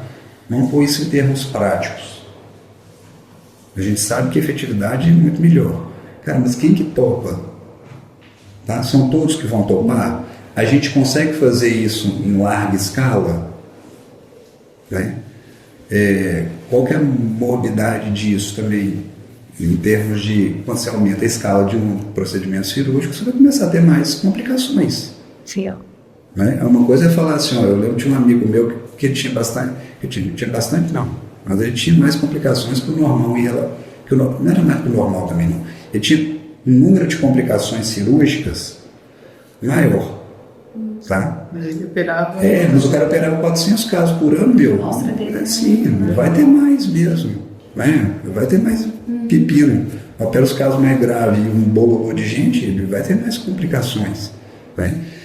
Outra coisa, questão, por exemplo, da questão da cirurgia. Tem profissional preparado para fazer cirurgia? Você pensa assim, 963 milhões, eu vi um estudo esses dias de projeção, 963 milhões de pessoas no mundo têm indicação de tratar a apneia, com CPAP, tá? Que são apneias mais avançadas, né? Se todo mundo fosse optar por fazer cirurgia, teria condição financeira sustentável para isso? Teria condição de clínicas e de profissionais para fazer tudo isso? Então são coisas que a gente tem que levar em conta. Lógico que dentro de uma clínica nossa, e dentro do tipo de público que a gente atende, isso aí se difere um pouco. Né? São pessoas que têm um nível de condição melhor, que conseguem arcar financeiramente com isso e buscar profissionais para tal. Agora, a gente pegar e generalizar que a cirurgia, que a gente às vezes vê muito isso nos congressos de otorrino, porque no congresso de otorrino tem os otorrinos que defendem muito a questão cirúrgica. Aí você vai no congresso de odonto, as pessoas defendem muito o aparelho intraoral. E não estou falando que está errado, tá? Mas o que eu falo sempre, a gente tem que ver a pessoa que está do outro lado. Essa pessoa, ela adapta melhor com o CPAP, ou ela quer mais uma cirurgia, ou ela quer mais um aparelho intraoral. E esses são viés, são nuances, são muito sutis, que são de cada um. É igual, o que eu falo, não existe um melhor que o outro. Existe o que se adapta melhor a Isis, o que se adapta melhor a Ticiane e o que se adapta melhor ao Paulo. Isso não quer dizer que, por exemplo, uma pessoa com apneia não experimente os 3 ao longo da vida, né? Às vezes tem acontece também. Que se adapta melhor. Não, por exemplo, tem paciente que ele usa CPAP, mas para viajar, ao invés de levar o CPAP, ele prefere um aparelho intraoral. Tem, por exemplo, paciente que opera quando é mais novo, e aí, por questão da idade, obesidade, ele vai ter que usar outro tipo de tratamento. Então, isso não quer dizer que durante a vida inteira a pessoa não acaba passando pelos 3, sabe? E às vezes, por exemplo, isso a gente pega muito. Às vezes o paciente tem uma pressão muito alta de CPAP, e a gente coloca um aparelho intraoral para diminuir a pressão e ele se adaptar melhor. Os 2, né? Sim, então, sim, é muito dinâmico, é solução individualizada. Eu acho que é o grande X, eu acho, do sucesso nosso foi esse, da gente fazer um negócio individualizado. E ter uma equipe, né? Equipe múltipla, e aí você mostrar tudo. Sim. É de falar assim, cara, eu vendo Mercedes, vou te oferecer Mercedes. O outro vende Lamborghini, vai oferecer Lamborghini, o outro vende Porsche, vai falar que Porsche é melhor. Cara, não, nós somos multimarca. Essa é a diferença. O que nós fazemos? Cara, tem isso e isso. O que é a vantagem disso? O que é a vantagem disso? O que é a vantagem disso? O que é o contra disso? O contra daquilo e o contra de cá. Né? Eu gosto, por exemplo, das cirurgias de avanço. Tem outras cirurgias também que são menos invasivas, nós vamos pegar o avanço que eu não... Igual eu falo, não tenho nada. Sou a favor de cirurgia para quem quer cirurgia. A pessoa tem que estar consciente de onde que ela está entrando. Porque a gente não pode pensar assim, vamos pensar, eu vou fazer uma lipo de corpo inteiro, uma lipoaspiração. Dá um resultado legal? Dá. Tem uns amigos, eu sou um cirurgião, cara, eu acho que o resultado dos caras são sensacional. Agora, a pessoa tem que entender que aquilo ali não é ir cortar o cabelo. Vai ser desconfortável. Está disposto a pagar esse preço? Né? Então, por exemplo, nós estamos agora na clínica lá com os desafios do banho gelado de manhã. É que a gente estava conversando antes. Né? Tem preço? Tem. Está disposto? Se está, tudo bem. Vou fazer academia. É chato?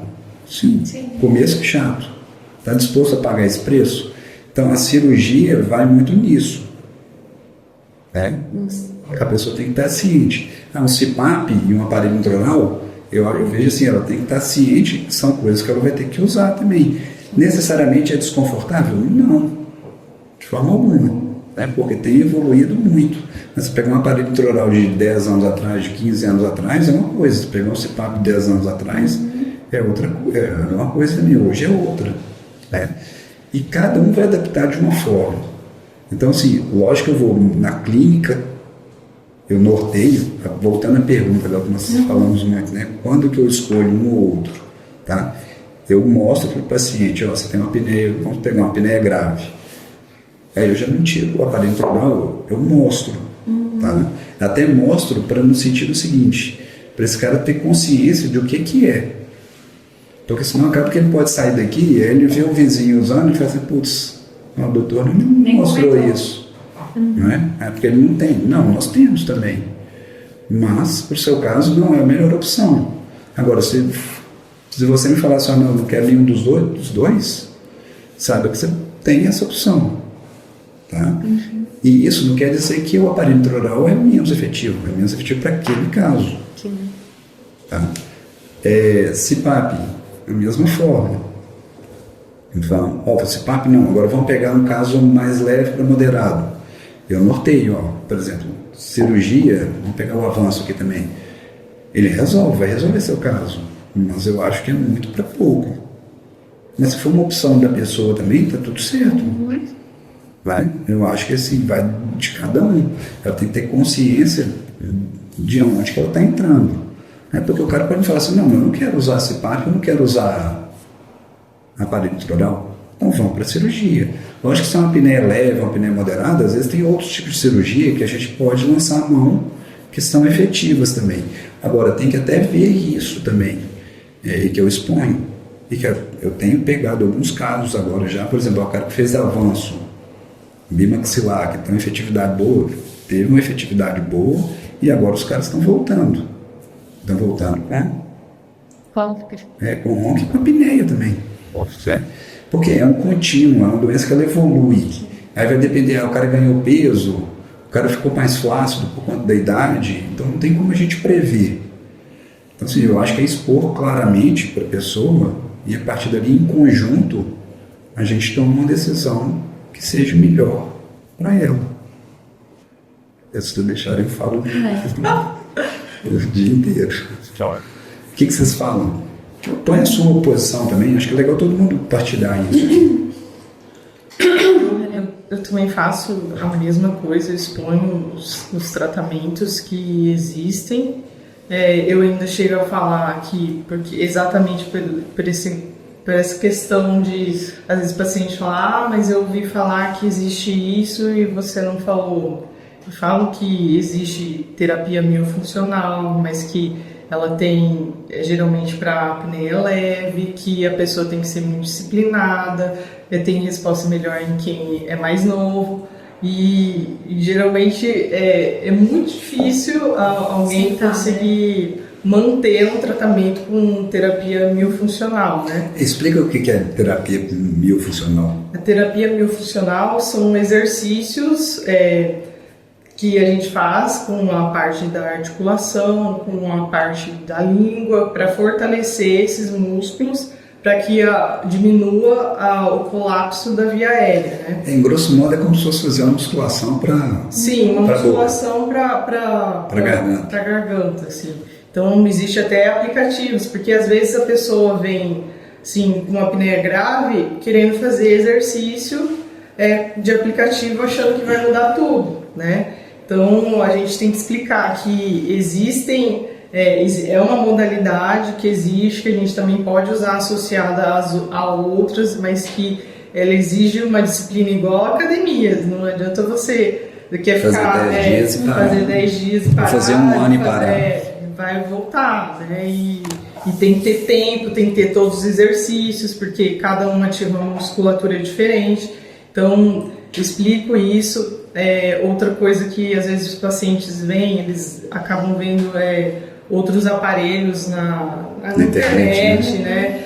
Tem que explicar que esses aparelhos eles não têm validação, então o CPAP é um tratamento que a gente considera padrão ouro. Por quê? Porque ele foi avaliado, a pessoa com apneia usando o CPAP, foi feito um exame para ver usando e não usando, para ver o quanto melhorou. E isso é outra coisa muito importante, né? Não adianta a gente só oferecer o tratamento e não ter acompanhamento, porque como que a gente vai saber o quanto melhorou, se ele precisa fazer outra coisa a mais, né?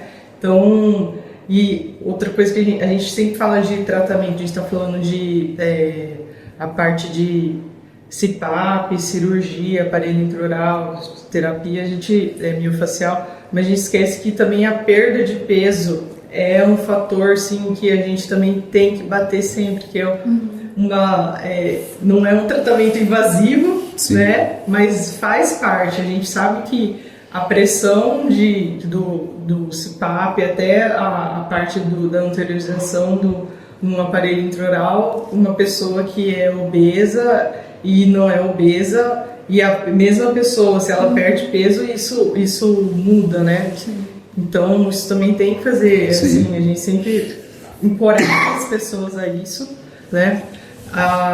Também falo da questão de que já existe a parte de estimulação do nervo hipoglosso, mas é uma coisa que ainda não é uma realidade assim, brasileira que tem pessoas que fazem aqui no Brasil, mas também são casos bem selecionados, que tem alguns estudos que teve algumas complicações também. Então, tudo que a gente oferece para o paciente, a gente demonstra tudo que existe, porque às vezes tem paciente que fala, não, eu quero ir viajar lá para a Rússia, né, para os Estados Unidos e fazer isso. Então então a gente vai procurar alguém que tenha competência e experiência nisso para você fazer. Então a gente fala de tudo isso que existe e o que é melhor para aquele grau de apneia obstrutiva do sono e o que o paciente deseja, né? Aí, sim, tendo ciência disso tudo, acho que o paciente acaba tendo autonomia pela própria saúde de tratamento. Ele tem um poder de decisão maior, né? Eu falo assim, é uma coisa muito nova, as pessoas não conhecem isso. Não conhecem mal o que é ronco, né? Assim, de saber implicações, a apneia agora que está começando, e os tratamentos muito menos. Então eu gosto de brincar sempre o seguinte, você vai comprar um foguete. Cara, que tipo de foguete, né? Sim. Um dia não tem consciência nenhuma de comprar, né? Então eu acho que a gente embasar o paciente para saber o tipo de tratamento que ele pode escolher, eu acho que é uma nuance mega importante. Eu falo todas as indicações e contraindicações, encaminho o paciente para CPAP também, não sou aquela que só coloca o aparelho, né, intraoral. E tem que deixar muito ciente dos efeitos colaterais, né, para o paciente. Alinhar a expectativa. Alinhar a expectativa, porque tem muita gente que quer um negócio, acha que é só colocar o aparelho e pronto, né, já vou dormir bem. Não, tem a semana de adaptação, tem gente que vai tirar no meio da noite, né, e tem que ter uma persistência, tem que usar, tudo tem que usar, né, para fazer. Agora é isso que eu vejo, tanto no CPAP quanto no aparelho intraoral. Lógico que existe demandar essa persistência da pessoa, mas tem pessoas que às vezes não dão conta. Hoje em dia cada vez tem sido menos, porque a tecnologia tem melhorado, então traz mais conforto. Mas, por exemplo, tem paciente que tem fobia com CPAP, tem paciente que põe aparelho intraoral que tem ânsia, o cara não consegue usar de jeito nenhum, e aí vai fazer o quê? Né? Então essas nuances que a gente tem que sempre levar em conta, porque torna-se inviável para aquela pessoa. Né? Por isso que é uma doença que ela tem um tratamento muito individualizado. E aí da importância, multidisciplinar, para realmente orientar ali e ajudar o paciente na melhor forma do tratamento. Né? Não sei se vocês pegam, provavelmente Isa, talvez mais, que você tem paciente que já chega querendo operar. Sim. E tem paciente que fala o inverso, cara, não traga cirurgia porque é a última coisa que eu quero. É do perfil, né, de cada um, né? E acho que essas individualizações que são... Também tem paciente, às vezes saem algumas matérias, assim, remédio para apneia obstrutiva do sono, né? Tem remédios sendo estudados, o que a gente vê, assim, de remédio que faz efeito para apneia, assim, central, né? Para apneia central, mas fora isso a gente não tem nada milagroso, não. Infelizmente não. Até mas hoje, isso não quer dizer que não vai ter futuramente, né? E eu acho que assim, não vai ter, do ponto de vista prático, não vai ter um remédio que vai melhorar todos. Sim, vai depender muito porque assim, a coisa é fenótipo física. Você pegasse um cara obeso, igual tinha um paciente meu com 180 quilos, você pode dar o remédio que for para sustentar aquela língua ali, que não dá conta. Então são várias nuances. A apneia é como pensar assim, existe um único tratamento para câncer?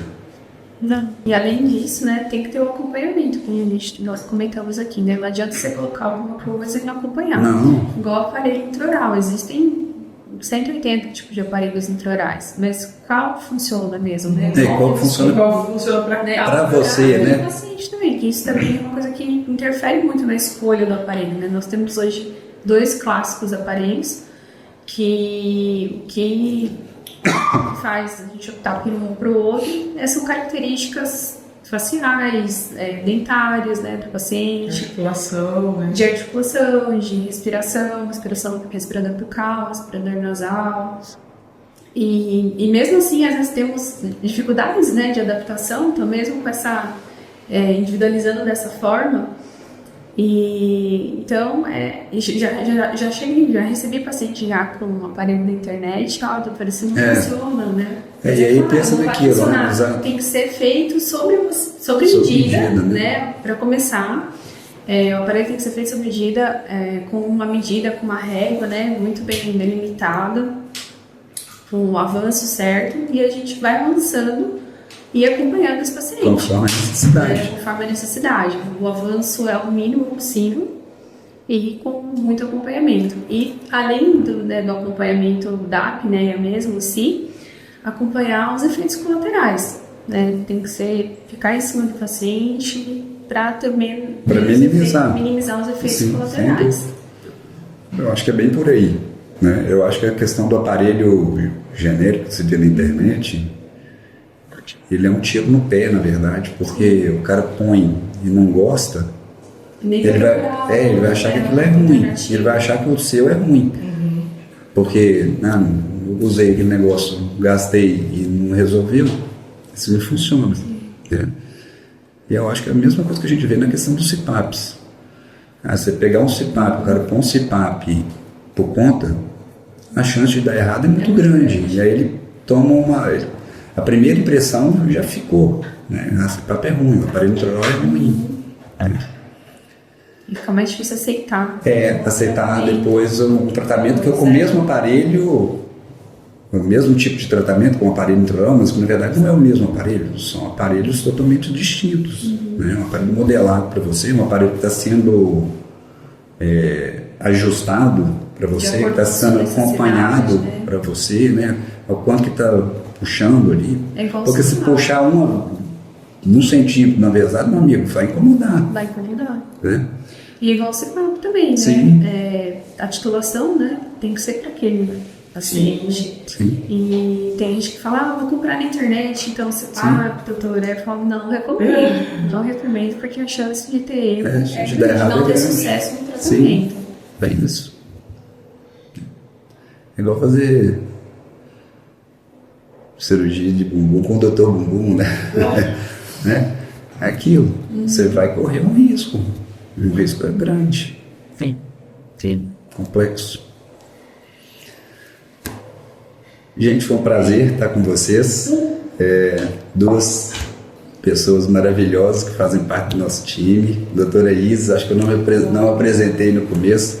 Doutora Isis é médica de sono, tem mestrado em medicina do sono. Doutora Ticiane é odontologista de sono, trabalha junto conosco lá também. Um prazer esse bate-papo, vamos fazer outros. Com certeza, prazer meu. Estou sempre à disposição, fico muito feliz com o convite. Obrigado. Estamos sempre à disposição e vamos marcar outros. Gostoso, né? Vamos ver quantas horas deu. 2 horas.